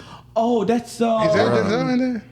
Who? But Denzel in there? no. That's, what the boy name is?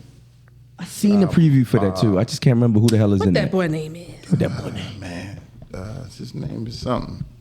His name's something. He got a name. Oh, but Lakeith. something. Lakeith. Oh, Lakeith. Yes, he's a Let me beast. see. He's a weird beast. I fuck with listen. Lakeith. Yeah. Let me tell you something. It is really good. It's not what the trailer said it is. Really?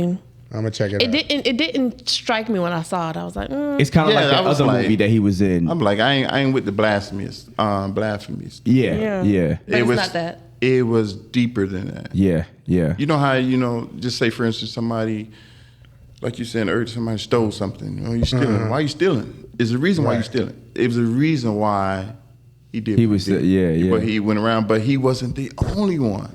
You know what I'm saying? So it was like, you can't even watch it nowhere. So- They tripping. I'm can't watch it, no? gonna give you my list want real quick because $20 for it. y'all ain't say nothing that I thought y'all was gonna say. What's that? So Atlanta for shows. I know. Oh, Atlanta is fucking I dope, never watched bruh. it. Listen, Bruh. Atlanta is top 3. What about The Chi? I ain't getting into the shot. The I Chi, didn't no. watch neither one of them. My girl, like the Chi is not even in my top 10. Atlanta for shows, movies. See, I'm into racial shit, so I'm gonna say. So I didn't know we was doing shows. So I would do Get Out. And Oh, yeah. I would do How I They like See Daniel. Us. How They Daniel See the Us. so- With the How little They See Us? CP5 shit. When I watched that shit brought tears to my eyes when that little boy. couldn't. When that little boy said, "I just want to go home," I said, "Oh my God, I know the feeling." That Yeah, I don't and think even I've hearing seen you that say one. that, it makes my stomach drop. I can't watch And then, but it's based on a true story. I But know. I just felt like I was like, yo. And then like how the effects of when they came home and they showed like how it was hard to get a job and the Puerto Rican mother calling him a rapist and the father couldn't really stand up for him and shit. I was like, yo, this is real shit right here. I love that shit that make you be like, yo, one wrong turn, like me walking out this building, one wrong turn, a police officer can easily be like, boom, I'm gonna change your whole life today. Snowfall. Snowfall, I love Yeah. Snowfall, but I feel like I don't think I had a good experience with because once John Singleton died, I felt like the show just Oh, went, yeah. I felt like it went somewhere else. I was like, It was it good. went somewhere It else. was really good. Genius. That was genius writing. It was John Singleton didn't write it. Like he wasn't just the only writer. So he was a part of it, but he wasn't like the end all be all of the show. Yeah. And I think that's why I'm like, once he died, I was just like, oh, Nah, because there that was a show got scene where greater, man. I'm gonna tell you what scene it was where I stopped watching it, where he was like, bodies. I'm like, this is getting corny now.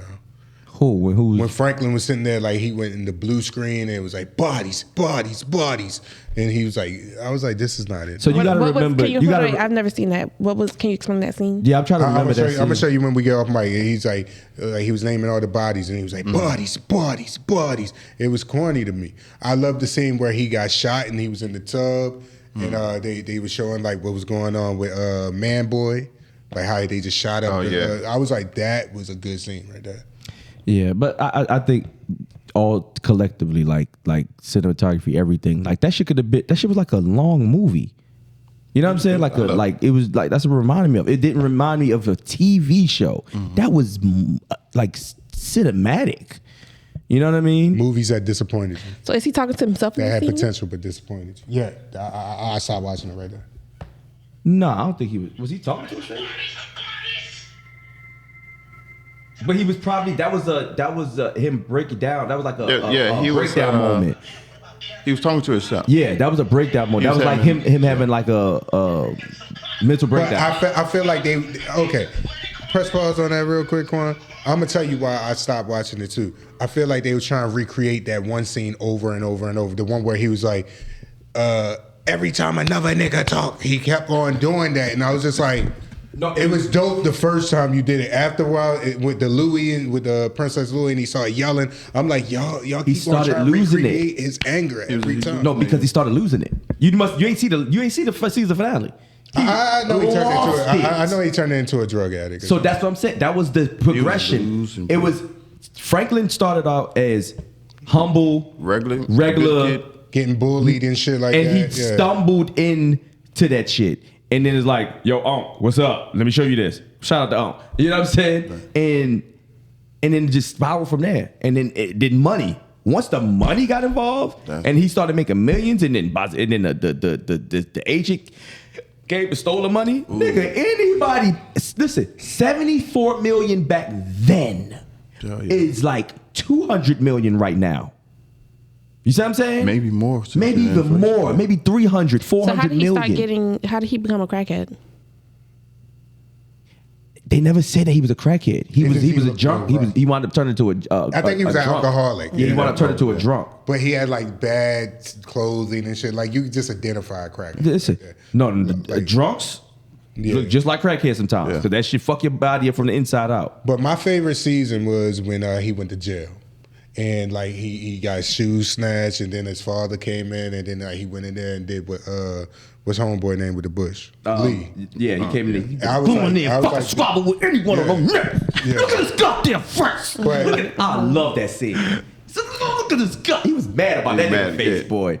He was like, you remember that scene? I have never seen this show. You never seen Snowfall? Oh. Now that's a show you need to put on your put it in Hellfall right there. Give me a black card. Yeah. No, she been lost her black card. I don't believe Quan even watched Lean on Me. For real? I've watched. I don't watch the hood stuff. Like I don't. I've seen Lean on Me. Okay. Absolutely. Come on. It is hood, but I don't watch the rowdy hood stuff. That's a real school. You know that, right? Absolutely. Like I was in Jersey. Wasn't that in Patterson?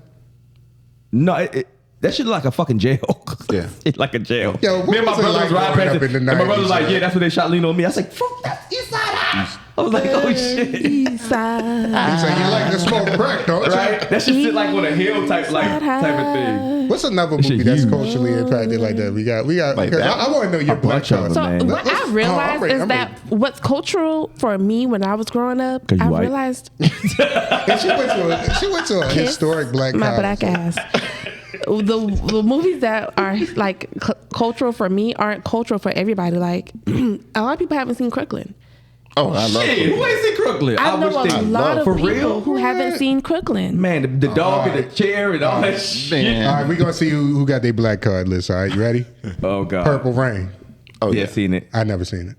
Word. Oh, my God. You seen it, Quan? What? You don't know Apollonia? Okay. You don't know Lake Minnetonka? Okay. Boys in the Hood. Of course. 1,000 times. They played that shit on TV like it's what I style. Quan, you seen it? Mm-hmm. Damn. Quan, did you see it? You ain't see Boys in the Hood? You know about Did you really see Purple Rain? You know about Ricky. So when you see the Ricky. But see, I know the clips. If you test me on it, I'm going to pass. Ask me a question. Only on the clips. Who pulled the trigger? Who pulled the trigger on Ricky? On Ricky? His friend. Hold on. Ricky. What was Ricky doing before he got killed? He was going to the store. Nope, he was taking a piss. But he went to the store for his mama or something. I didn't ask you that. I said, what was he doing before he got killed?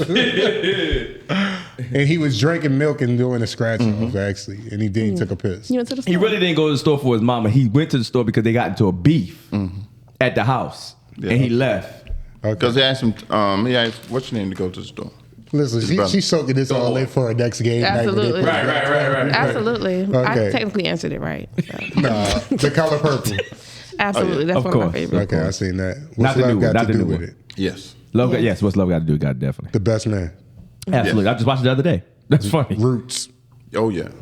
I just know. Mr. I never White watched the whole told it. thing. Mr. Okay, White. so so you watched I it. have a thing about slaves. Like 12 Years a Slave. the way they depict slaves on TV is scary. I don't like it. That's a horror movie to me. Like, I want to write a horror movie. Yo. but that's a horror movie to that'd me. be The dope. way they I wanna play depict in one. slaves. The thing is, if I write a horror movie, we gonna get back to the black card because I got. I mean, you might go to the blackening then. Y'all seen the blackening? Oh yeah, I seen it. Oh, yeah. But the Yeah. thing is, if I do a horror skit or something like that, I actually want to like do my research because I actually want somebody to be like, yo, he know what the fuck he talking about. But the thing about that is, I'm gonna have to tap into some shit that might stick with me, and I'll pass. Yeah, I don't think I want to do no horror Because movie. I like Stephen King movies. Yeah, I don't wanna So do no I horror don't movie. want to go. Oh, that but hold route. on. You talking about horror or we talking about paranormal? I'm talking about Shit, a little horror. bit of both. Would you do either of those? Would you do horror or? But you watch like He opened But up horror? portals, that No, shit. No, because I experienced some stuff before. Same so I here. was like, see that's the thing. But when you saw, I lived in a haunted house, so like, well, a house that was haunted to me. See, we got the Ghost Wrangler, the And I crackhead, also the lived in a fucking. neighborhood where it was cemetery. It was all cemetery. So yeah, the hood, it was a cemetery right there. So at nighttime, we was seeing crackheads, and we thought we were seeing crackheads. right. No, that's real. That's real. Like for real. Yeah. The ghost of a crackhead. Yeah, and it's crazy. Still smoking? Right. But no, I would like to write a horror skit. It's just that I wouldn't want it to be like Jason and Freddy, like where it's the teenagers and Right. the fucking. It gotta be some shit where almost Something like that's relatable that, Yes. that fucking look at Freddy Krueger, right? Had everybody scared to go to sleep. No, that Candyman nigga had had me me laughing. scared. I swear to God, Candyman Freddy is Krueger scary. is Candyman hilarious. is not scary. Candyman, when I was Candyman younger, is scary. when I was younger, was scary. I told y'all The Bloody Mary was scary to me. But I was scared off of Tales of the Hood. nigga, I was scared off of Beloved. Yeah. Hey, that was good, bro. Like Tales from the Hood was. That was No, creepy. Tales from the Hood was scary as fuck. It was Because creepy. That it shit was broke it scary. down in so many stories. That dude, I can never have those type of pictures in That my gap. home ever. yeah, that gap in the Yeah, hand. that's good. That Gavin, I think had that old nigga gray. And just that Yeah. stupid ass. Say, That's yeah, in stupid hell. That's Y'all gonna make me be scared to ride home by myself. I'm telling you, I'm like, can we please change the topic? Had my gun on my Bring side up and the movies shit. again, Nico. Thinking I could shoot ghosts. What's a black horror for movies, yo? Horror Black horror film? I don't. We don't really Get out. Yeah. get out. And Us. us, yes. I said Us was good. Us was great. I'm so Is glad Us the y'all one that said was on Hulu? No. With the little It went to girl, the with the movies. little black girl, and they moved into the suburbs. No, that's them.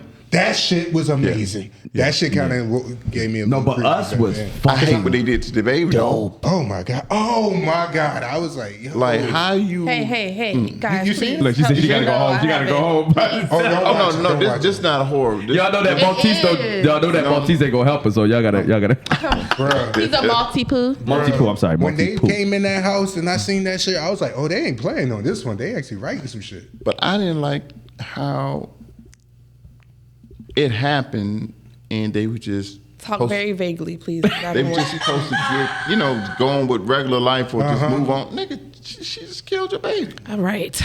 We didn't even say how we killed. How he, See, it's regular people, not dead people. bro. But you know what's crazy though? It would've been You dead. know what scared me though? The part where the boss didn't hire the black guy or something like Oh, that, yeah. and then like the She about to put dude with the earplugs black on. mask hopped up, and he was like, About to storm what out. you gonna do? I was like, yo, I'm scared as shit right now. I was turning on lights when I walked downstairs and everything, bro.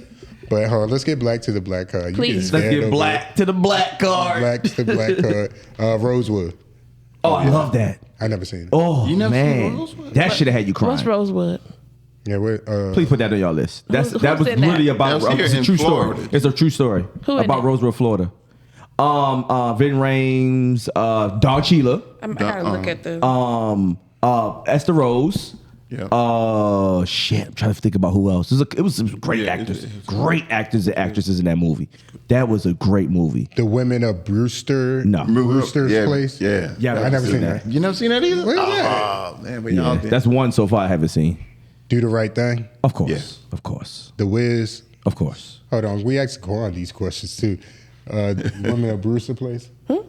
No. Do the right thing? You gotta know. You never seen Do the Calm down, guys.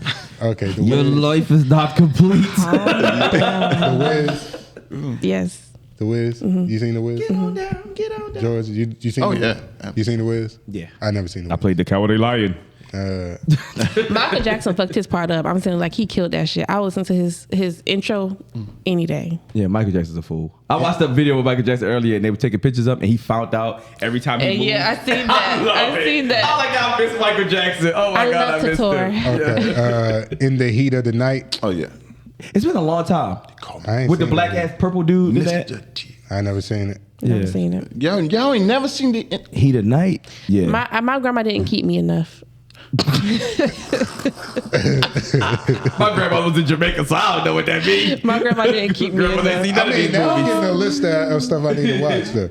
The 5 Heartbeats. Of course. Everybody It has was- seen that. Like that came on TV Shit. way too much. Yeah, that and Jackson 5. That's like a must. Oh shit, we ready to start getting into the Denzel shit. Harlem Nights. Yep. Denzel But was he's in not Harlem. He's not in now. Denzel was not No, in no, all no, of no. those. Listen to me. I said we're getting to it. Oh, okay. A Soldier's Story. Yes. I never seen. Nah, I never seen. Is that where he Oh, does no, the no, tear? no, no, no. The tear cry? No, he played. um, He played. Yeah, I seen that. I seen that. No, the tear cry. He That was played a DI. Glory. Okay. Yeah, he played a DI in that movie. So that's what they say. He don't got range, glory, all of that. Dad. No, they didn't say he had range. They say he always played a good guy. He don't play the good guy. I don't know. Let me find them barbers and bring them to you. That You nigga can was debate- mad as don't shit. debate with me. I'm just the messenger sitting there Yeah, listening. them cut hair fumes I get don't to think him. he was understanding the conversation. I feel All like, right. you Let's know. do it Yeah. again. Who? Let's do Yes. it again. I don't think I seen that. Yeah. It's old. Yeah, I definitely see that. Ain't no way that's a part of This the culture. movie, Right, I don't think that's a part of the culture. this movie Yeah. right here that I'm about to say is a part of my sense of humor. I'm gonna get you sucking. Oh yeah. Oh, of course. You think? Look at her. She never seen the fish my bowl. Lord. She never seen You the never seen the fish pimp walk down the shoes. street with the fish tank? You never seen none of that. Running. You ain't never seen a girl say, Oh, don't you know the one where she was like 12 inches? yeah. And he was like, Damn, you never my God. seen I'm gonna And get you you ain't never seen sucker. How much for one reel? Yeah, what he's real? like, what rib? Like, yeah, a slab. He's like, No, And no. then pull out a whole wad of fucking money. but I'm sure is Chris Rock hungry. is Surely is And he pulled out a stack of money. Do you think Chris Rock is funny? Before you continue, Hell yeah. you do. Hell yeah. I don't. I love Chris Rock. In movies, yes, except for when he played in Spiral. That fucking he should have never yeah. been in that shit. You ain't like, I think I love my wife? No, that's what I said. I love him in Oh, movies. okay. I don't like him in stand up. I think Really? he's I like. Only thing I don't like about Like, his that stand up shit- sometimes is like, I think he putting on for white people. Yeah, it's always But like they it say the is same like about Dave. no. Dave is They like say the new the same Paul about Mooney. Dave. That's Dave what is the new Phase Paul on Love Mooney. was saying. No, Dave is the new Paul Mooney. Dave don't give a fuck. Dumb. That's why Dave be getting. Dave just got a cult following. That's why he's still doing what he's doing. But if he didn't have a cult following, he couldn't do this shit. All right, we almost getting to the end of the list, so that's why I'm speeding it up. All right, so they said, where I said, I'm going to get you sucker, so you got to watch that. That's hilarious. Hollywood Shuffle. Yeah. Yeah. That's one of the Robert Townsend's greatest movies of all time. And that was like one of them period pieces like, this is the shit that's going on? Right. You know what I'm saying? Like, we need another one of those. We definitely need another one of those. The autobiography of Miss Jane Pittman? Pitt- That's like a 4-day. Yeah, no, Don't I you never make your seen face that up at movie. Jane Pittman, lady. I never You seen better that go either. watch Jane Pittman. You- I think these are age movies. No. She's got to have it. Oh, y'all. Good yeah. stuff for me and George. Yeah. Shit. She's got That's what I'm saying. That's why y'all saw these. 'cause that's Even he know that. I'm Even he young. know that. that's Hold on, you seen that? Yeah. The James Pittman one? No. Exactly. I was trying to be a part of that. Exactly. Okay, you know what? Maybe for me and him, for sure. But I definitely remember Jane because that was like it came on regular TV and it was like 7 days. What channel it came on? That shit was when I had to click. Exactly. It only had 5 channels. So you seen the original She's Gotta Have It. 5 channels. No, but I seen the remake. Oh, you guys see the Don't get mad at me because y'all I grew love up with the remake. 300 channels with nothing on it. Higher Learning. Higher Learning. I heard about it. Oh yeah. Yes. Oh, you never seen Higher Learning? Oh, I my heard gosh. about it. That's Damn, like real, like every time. I don't want to watch sad stuff. It's a shooting. Oh, what's the movie where the kids hold up the school and like one of the little boy he's living in the attic and Usher is in it. Oh, Any of the football players, Light It right? Up. Yeah. And yes. like the little things go in their ear and shit like I think that. it's called Light It Up. That was my higher Yeah. learning. Yeah. That was your high learning? That was corny as fuck. It's corny? Yes, Yeah. compared to high learning. Are we talking about the same thing? Compared I'm to talking higher about the one learning? where Usher was a football player and like Yeah, like that's the it. little- Yeah. Yeah. Compared to high Light learning, It Up. that's like Save the No, Last no, Dance. no, We that's talking not about- Light It Up. It was like a Save the horror Last movie. Dance. What am I Yes. talking about? It was where Usher was in a movie and like the things went in their ear and they basically got like controlled by it. Oh, I know what you're talking about. That Yeah. was a horror movie. That's a horror movie. Yeah. That was that came out years ago. The spook who sat by the door. No, but I started reading that book. That's a real true story about an FBI agent that infiltrated. Oh, which one? I forgot he infiltrated who sat by the one of door. them groups or some shit like that. But he was a black FBI agent back in the day, like the 60s Okay. or some shit crazy. All shit right, like that. now Quan, we better get. If you don't get right on this one, like I don't even know. Okay, Your name is give it to me. Quan. Waiting to exhale. Of course. Of course, you watched that shit yesterday. Mommy, can I say freak? Love Is Jones. freak a bad word? Yes. You never seen Love Jones? I just saw it. Okay, that's fine. That's okay. You making it by the No, skin she on still your- I get didn't she still like get a it. strike because you didn't didn't like like Love it. Jones. You didn't like it? I didn't see I'm like, I don't know. You don't know why she was so. It didn't give a plot. It just was a movie. It's romantic. It was a romance. He was a photographer. They did not belong together. Why? I don't like how she started fucking with his best friend. Yeah, I- Bill I- Bellamy was a sucker on that one. And then he like, I had the same job. I used to. I'm like, I need to write a line like that one day. Just like it with shit. Like, I used to work the same job. How to Be a Player. Of course. That's one of my favorites. Okay.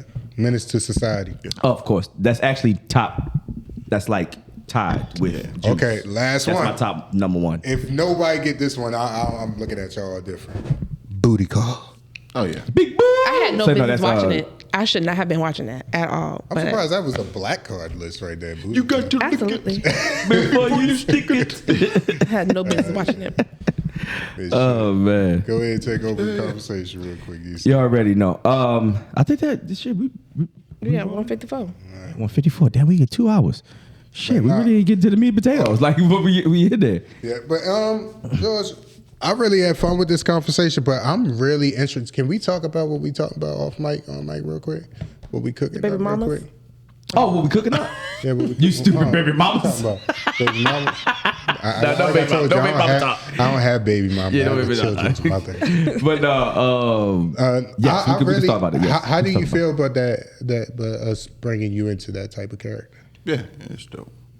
Do you think that's a conversation starter? Definitely.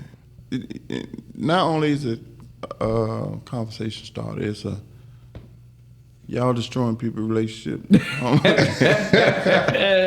What? They're gonna start identifying some things. Yes.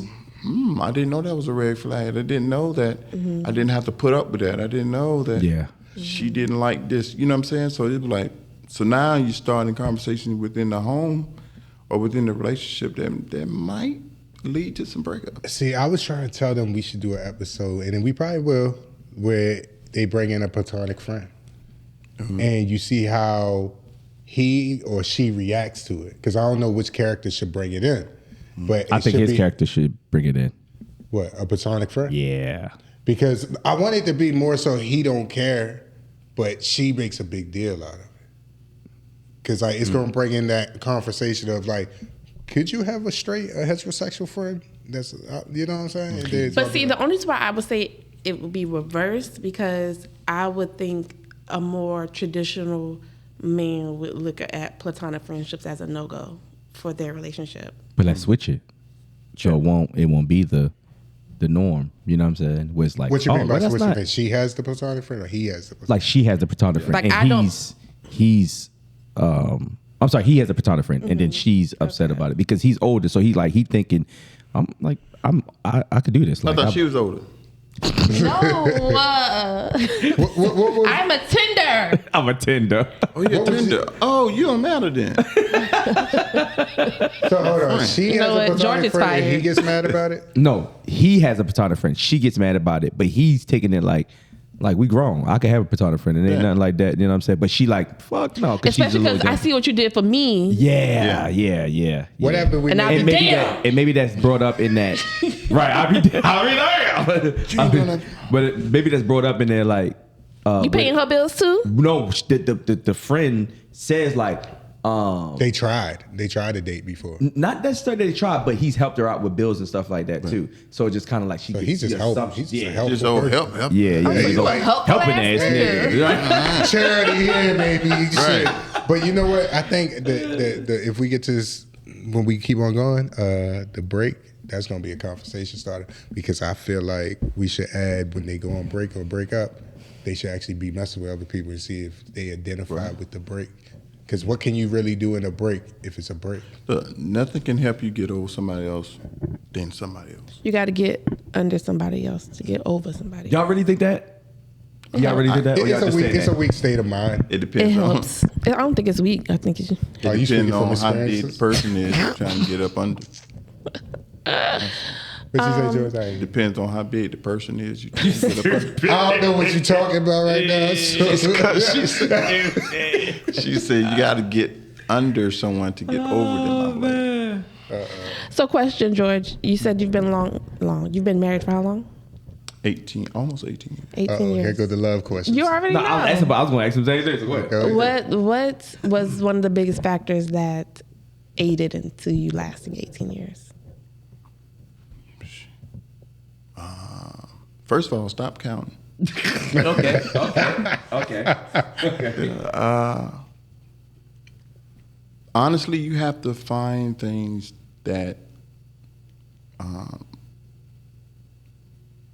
keep y'all attached. And sometimes it's the kids. Sometimes it's being busy.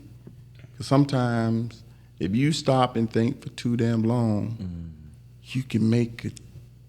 You know what I'm saying? You look for the exit. You know what I mean? Oh man, shit.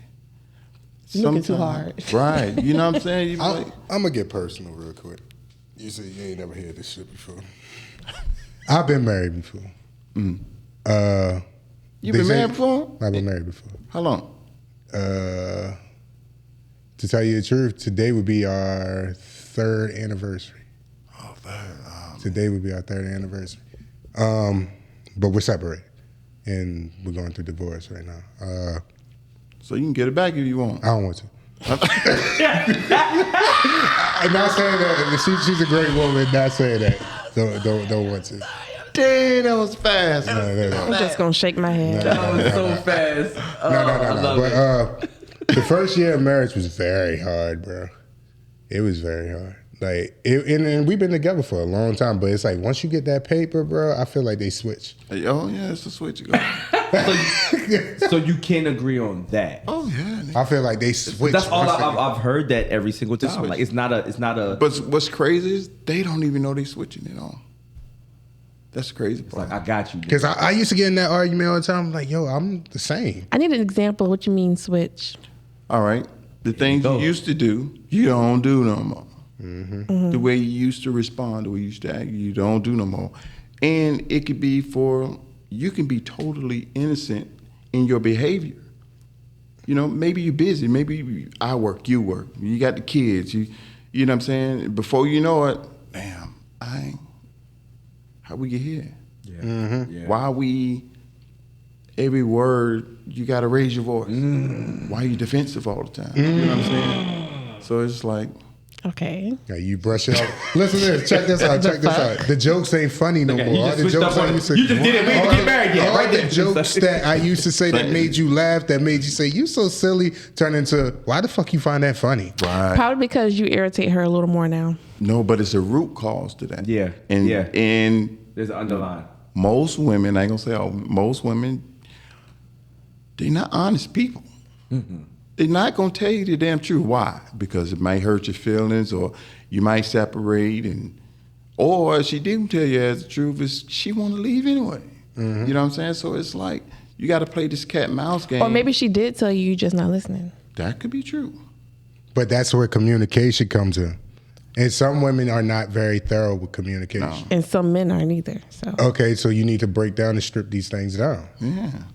So I'm gonna tell you what communication is an issue, right? On both sides. When somebody makes up something that somebody is not saying. So if I say, "Hey, I don't like that you wear eyelashes," and you be like, "So you telling me my eyeballs is green and you don't like green eyeballs?" Like, no, sweetheart. I didn't say that. So you know what? Said, or let's make it more realistic. If you say, "Hey, I don't like eyelashes," she can interpret that as, "So you don't want me wearing eyelashes?" Because no, that's not what we get. That's not what we get. That's not what we tell as men, like just as a man perspective. We get the, "So you don't like my eyes, or you think I'm ugly?" You're like, "That's not what I said. I just don't like the eyelashes. Only eyelashes. I love you. I love everything about you, but I don't like that." No, let's that's go, not you. You know what I'm saying? Let's go deeper, right? Are you okay with this conversation being the only woman?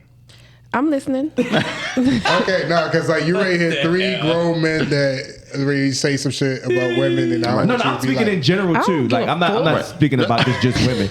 That's why I said communication. I'm just making sure period. you're comfortable. Yeah. If I can hold my own. Okay. so say Today.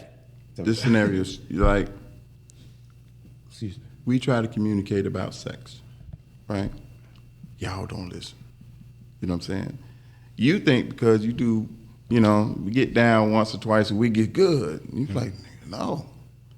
You need to come on to work. You know what I mean? So you like, you hear, or what women might hear, you want to do it 10 times a day. Nigga, I ain't say all that. One good time. I ain't say all that. More than twice a week.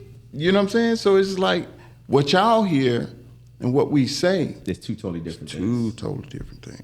And usually it's because you don't want to do the shit anyway. Normally, if I tell you something, you're trying your best to comprehend what I'm saying and make the adjustments to do it. When your ass stop adjusting, it's because you don't care. So, on the flip side, is that not a thing for the opposite side? Is that because you're saying women change and women don't, they take things personally? Is that not, can that not be said on the flip side? No, let me tell you why. Because we at least express it. Not, Y'all don't express it. it's so not true. And I What date he just men. said. I date men. I don't. You took the words out my mouth. I was about to say the same shit. So I can absolutely tell you, men, especially when it comes to dating, that's a whole nother level of vulnerability to have to discuss something that makes them feel inferior. They don't be talking about shit if they don't know how to communicate. But that's what we're saying, that we're men, Right. like men. Those guys. They haven't. Okay, but y'all tapped talking into about that. girls. Those are girls. So if we're gonna talk about, we're still talking about the same type. No, what I'm saying is they what haven't. I'm saying. Those guys have not tapped into that. Exactly, and the girls y'all talking about haven't tapped into that. But the majority. So like, all right. So if you're saying the majority of, I'm not saying majority. I don't put people in boxes in general. I'm saying I would never say majority of women or majority of men. I'm talking about the majority of the men that you've dealt with, not in Right. general, but the majority of the men that you met. So You wouldn't say that they be can't. something? Wouldn't that be something that you attract them? So you're saying they can't communicate? None of the men that you dealt with, because we're telling you that we communicate with our women. Right. You know what I'm saying? Us. I can't speak for all men, but we're telling you that we communicate with our women, and this is what we're receiving, or women that we've dealt with, Right. and this is what we're receiving. Now, what You know what I'm saying? coincidence that all Not of all us are women. dealing, we got the same perspective. Because you might not understand that we are still we're in a bubble, right? So we have a radius, right? Just us in general. Like, you have your own radius around you. You have your own radius of people around you. So just because you get like people doesn't mean that everybody's the same. You just in your own radius of people that's similar, of women that's similar, of men that's similar. So it's hard to get somebody or different people within your radius if you stay in that same place. Now, let me interject just a little bit. Now, The reason why we have communication issues is because y'all contradict yourselves sometimes. Just like now, you say you don't like to put people in boxes because you don't believe in people, but we could be in a radius, a circle. Mm-hmm. So we can't be in a square, but we can be in a circle. I'll be flattered. Because that was more so in respect to, because Nico was like, is it the people that you're attracting? And I was simply saying, I'm going to get a lot of those type of people because that's what's in that radius of where I'm standing today. Mm-hmm.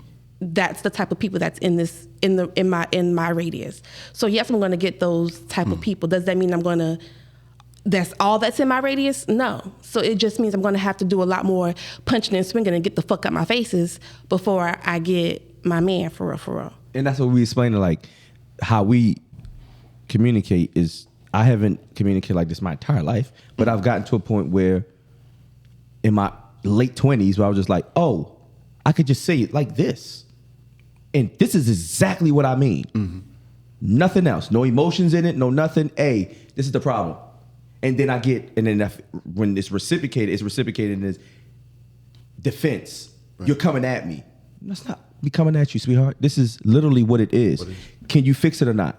Right. And once you can't fix it and it becomes an issue, not a problem, because we can solve problems. Right. But once it becomes an issue, then that's what we have to separate. But I think the only thing I disagree with is that we're placing it as a men and women thing, and I feel like that's just the individual thing. No, men and women, because that's the natural thing. It's men and women, so we have to do it that way.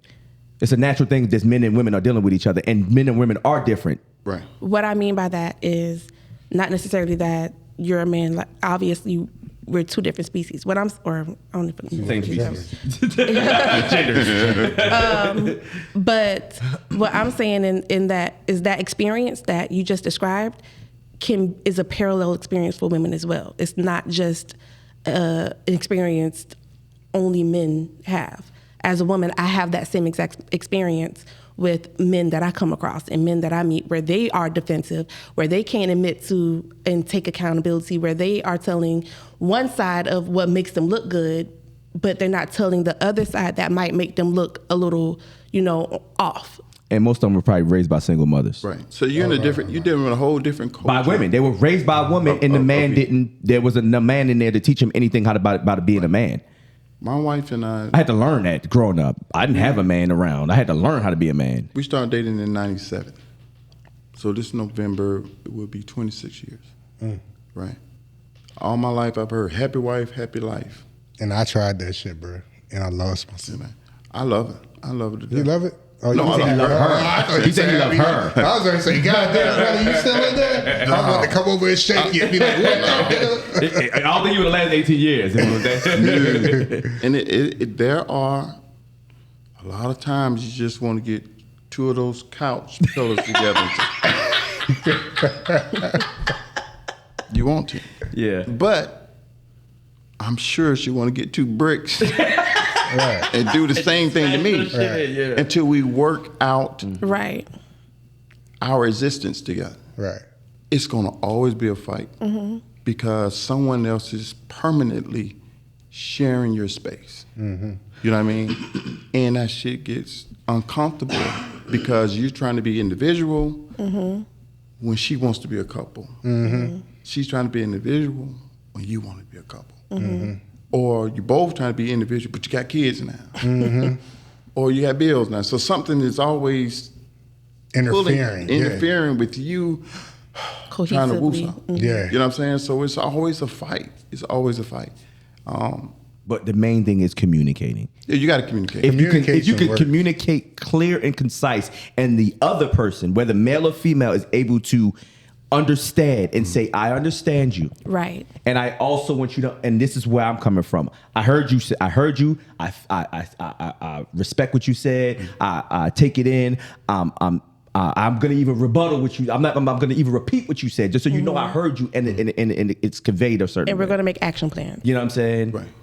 To correct it. Because some things can be action plans, and some things just have to agree to disagree. Mm-hmm. Now, you know what I'm saying? She said something earlier about how when it can be, we can be that too, right? Because sometimes they are saying things to us that we don't want to accept. I don't want to be bothered with you. The hell you mean you don't want to be bothered with me? You know what I mean? So that's a hurt to your ego or your existence as a boyfriend, husband, or whatever, because you're supposed to want me all the time. And you're now saying that, well, I can't take, so now I got to pull a trump card on you.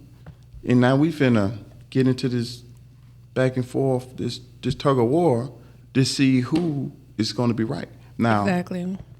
to be honest, women like to keep score.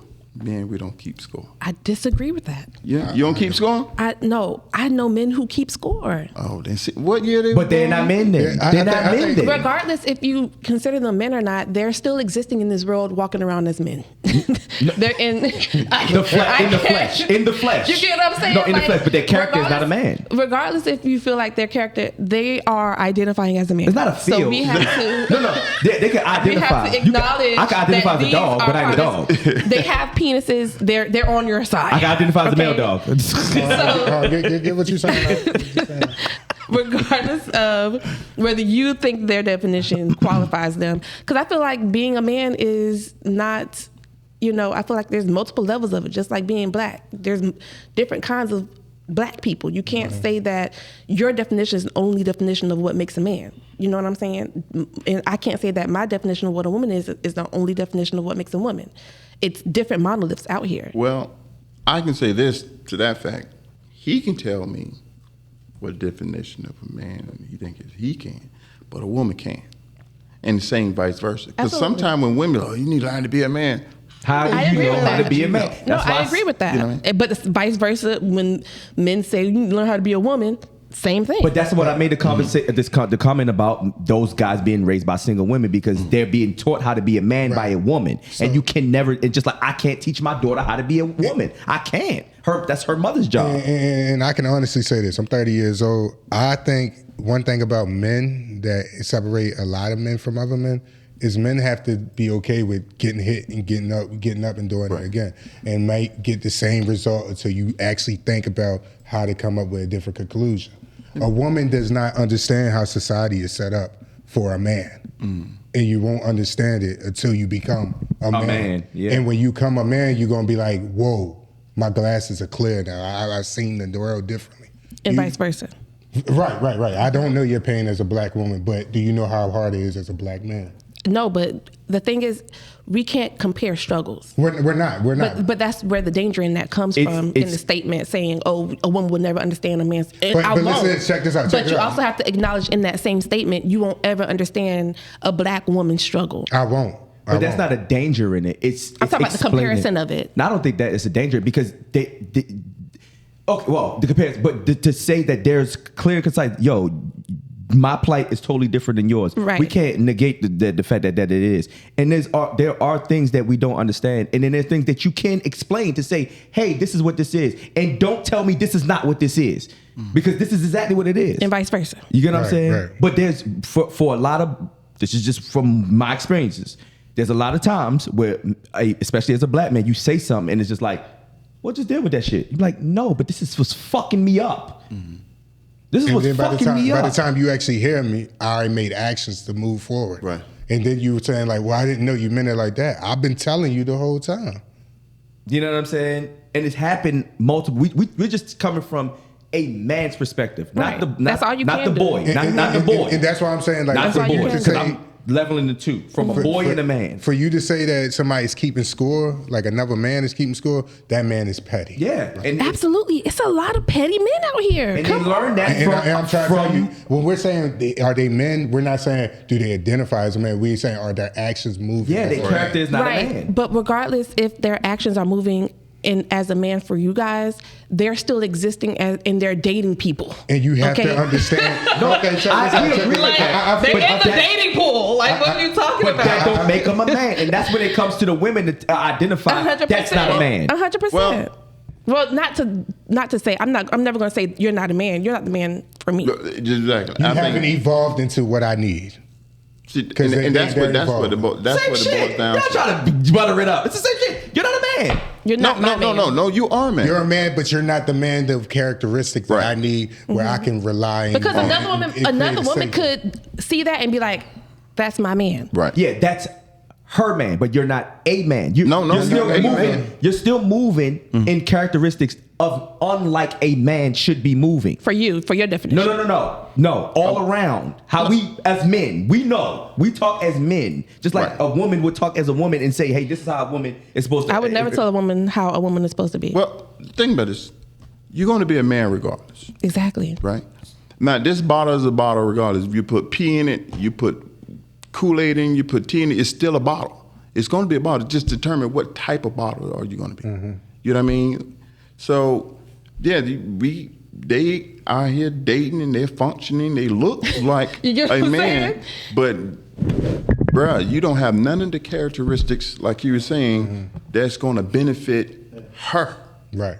And a lot of these women don't have the characteristics that's going to benefit you as a man. So I guess when we say that, "Oh, you're not a man," or "You're not a woman," we're basically saying you're not for me. Exactly. Right? So, but I feel like when we say you're not a woman or you're not a man, the dangerous part in that is it makes people feel like they have to fit in this box. And because a lot of people really are fighting who they really are because they feel like, "Oh, well, such and such told me I'm not a man because, men don't like this or men don't." So it makes people feel like they have to pretend to be something just so they can fit in the man box. So that's why I don't like saying you're not a man because you don't fit these qualities. If you're a man who likes to, keep yourself up, you're a pretty boy, some people look at you and be like, "You're not a man." That's not right. You're still a man because now you got to fight the urge to really clean yourself up and really do what you enjoy because the world, society tells you you're not a man if you enjoy it. I'm That's not talking the about danger. appearance, though. But it's a character.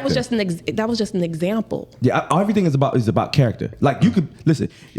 One of my homies could cut to me, and he could be taking an ass tomorrow, right? But when it's time to pick this goddamn couch up, listen. I don't give a damn what you do because I got to that point when I don't give a fuck at this point. Like I used to care about shit like that. Why do I care what you do in your bedroom? But when it's time to pick that goddamn couch up, you better man up and be a goddamn man and help me pick this couch up. I don't want to hear about no my hands and my fingers. Pick this fucking couch up, nigga. So picking the couch up makes you a man? No, he's just saying like the task that we ask for. But that's what I'm saying. So you're saying like he needs to be. He's hypothetically speaking. No, that was an example. Like he has to be someone who's willing to pick up a couch. When it's time for that, I don't care about what you do, with how you dress, none of that. Understood. I care about when it's time to be a man and do manly things. So what you're saying, part of being a man is picking up heavy stuff. Yeah, I'm not going to go to you first. I'm going to go to the man in the room first. But that's what I was saying. So if a man...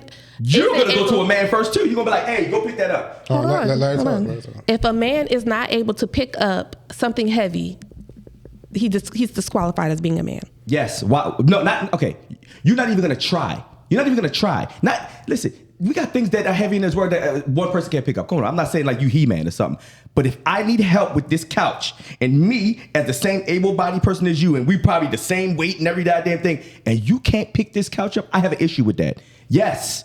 Why you can't pick this up? What is wrong with you? This is a fucking couch. I'm not asking you to pick up a 5,000-pound car. Dude just got his nails done. Guess what? I don't care.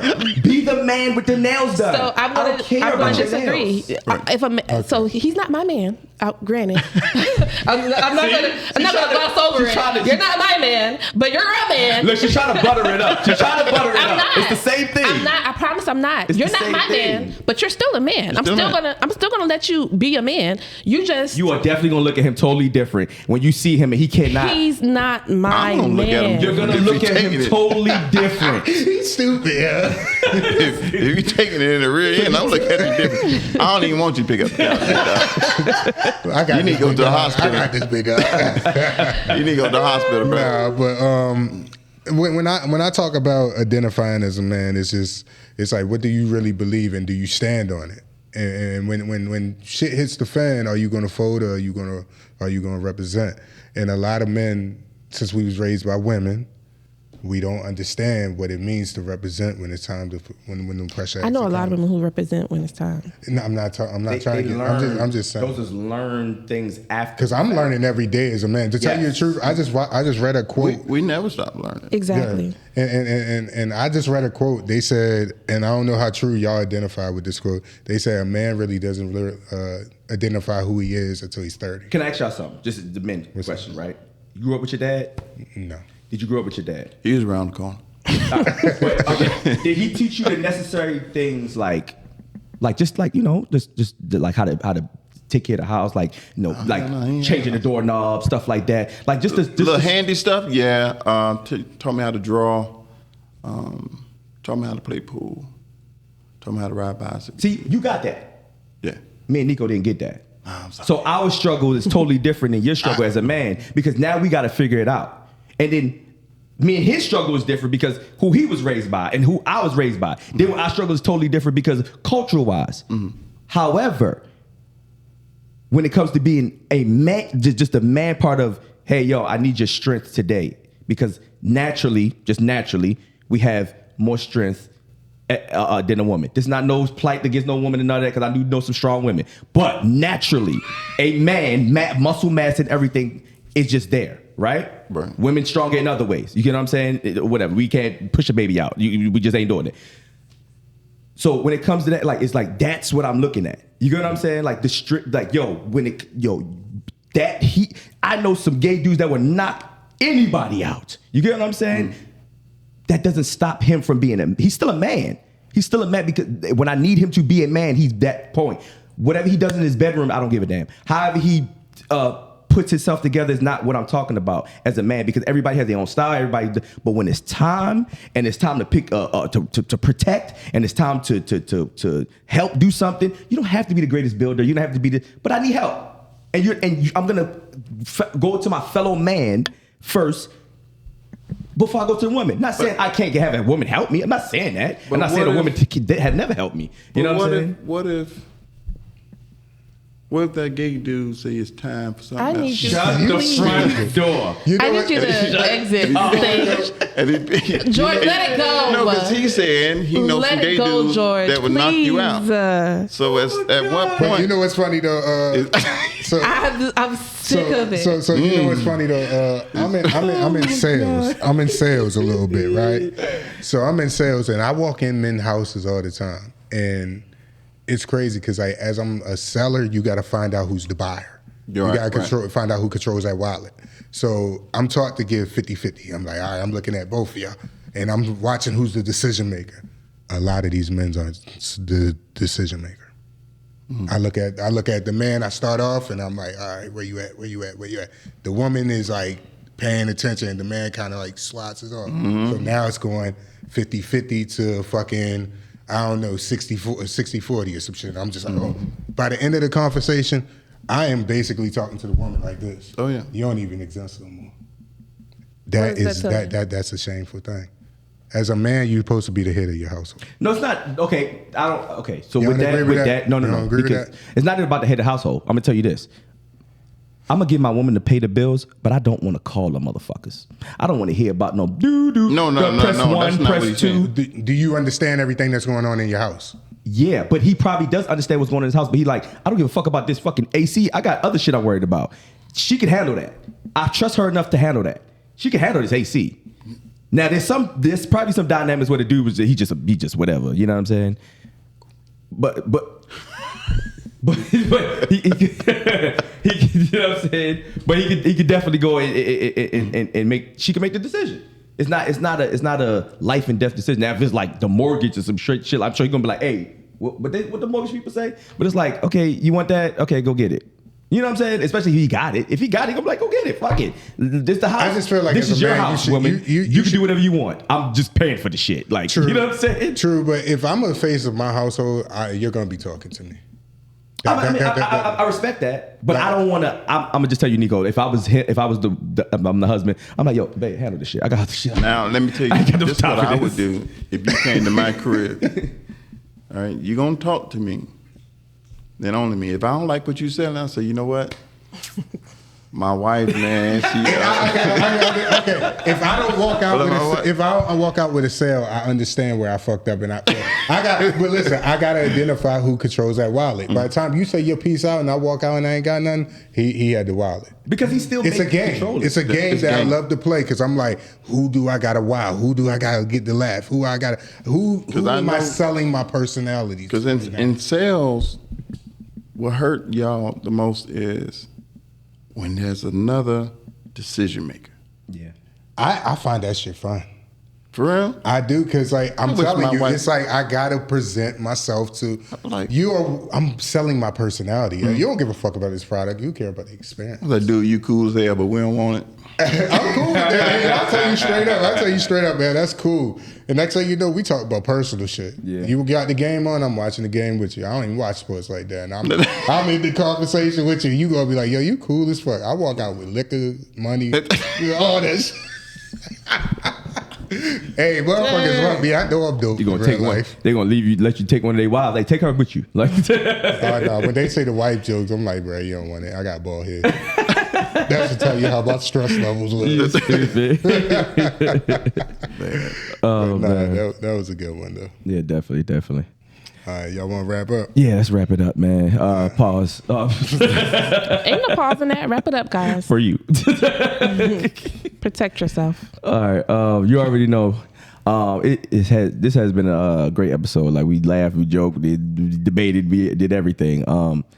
I definitely want to thank my co-hosts, have them do their piece out, and I definitely want to thank our special guests for coming through tonight and blessing us for the podcast. But I'm gonna go ahead and pass it on to the peoples besides me.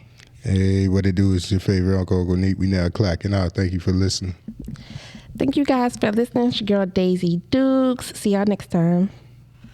Hey, thanks for having me on. This is George, and I guess I get me a drink later. Hey, do you have an Instagram or anything like that you want to shout out? No, man. He's off the grid. Not at all. I just have TikTok. Yo, what is everybody on TikTok? Scroll We gonna get off the mic with this because I don't have attention TikTok. span ain't that long, so it's quick, in and out. Just, okay. You don't have to post. You don't have to do it. Just watch other stuff, and it'd be quick. Yeah. You learning from TikTok? No. Just a bunch of shit. That's why I ain't doing there either. Oh man, I ain't on TikTok unless it's on the fucking podcast. Man. Yeah. I can't keep up with these kids. I'm old now. Yeah. I was listening to 50 Cent 21 Questions when front of my son, and like he was just like he didn't understand it. I'm like this is fucking. You're like, why they asking so many questions? I love this shit. I'm sitting there singing the Nate Dogg girl. He like Dad, girl, Daddy Shark. Bruh, no, you know who he like? He like fucking Dame, the basketball player. Oh, Dame Dollar? He's on Space Jam soundtrack. Oh, right. He actually dope. But let's clock out real quick. Yeah. You already know it's your mother favorite son, your boy Urben Currse. Holla at your boy. Period. All right.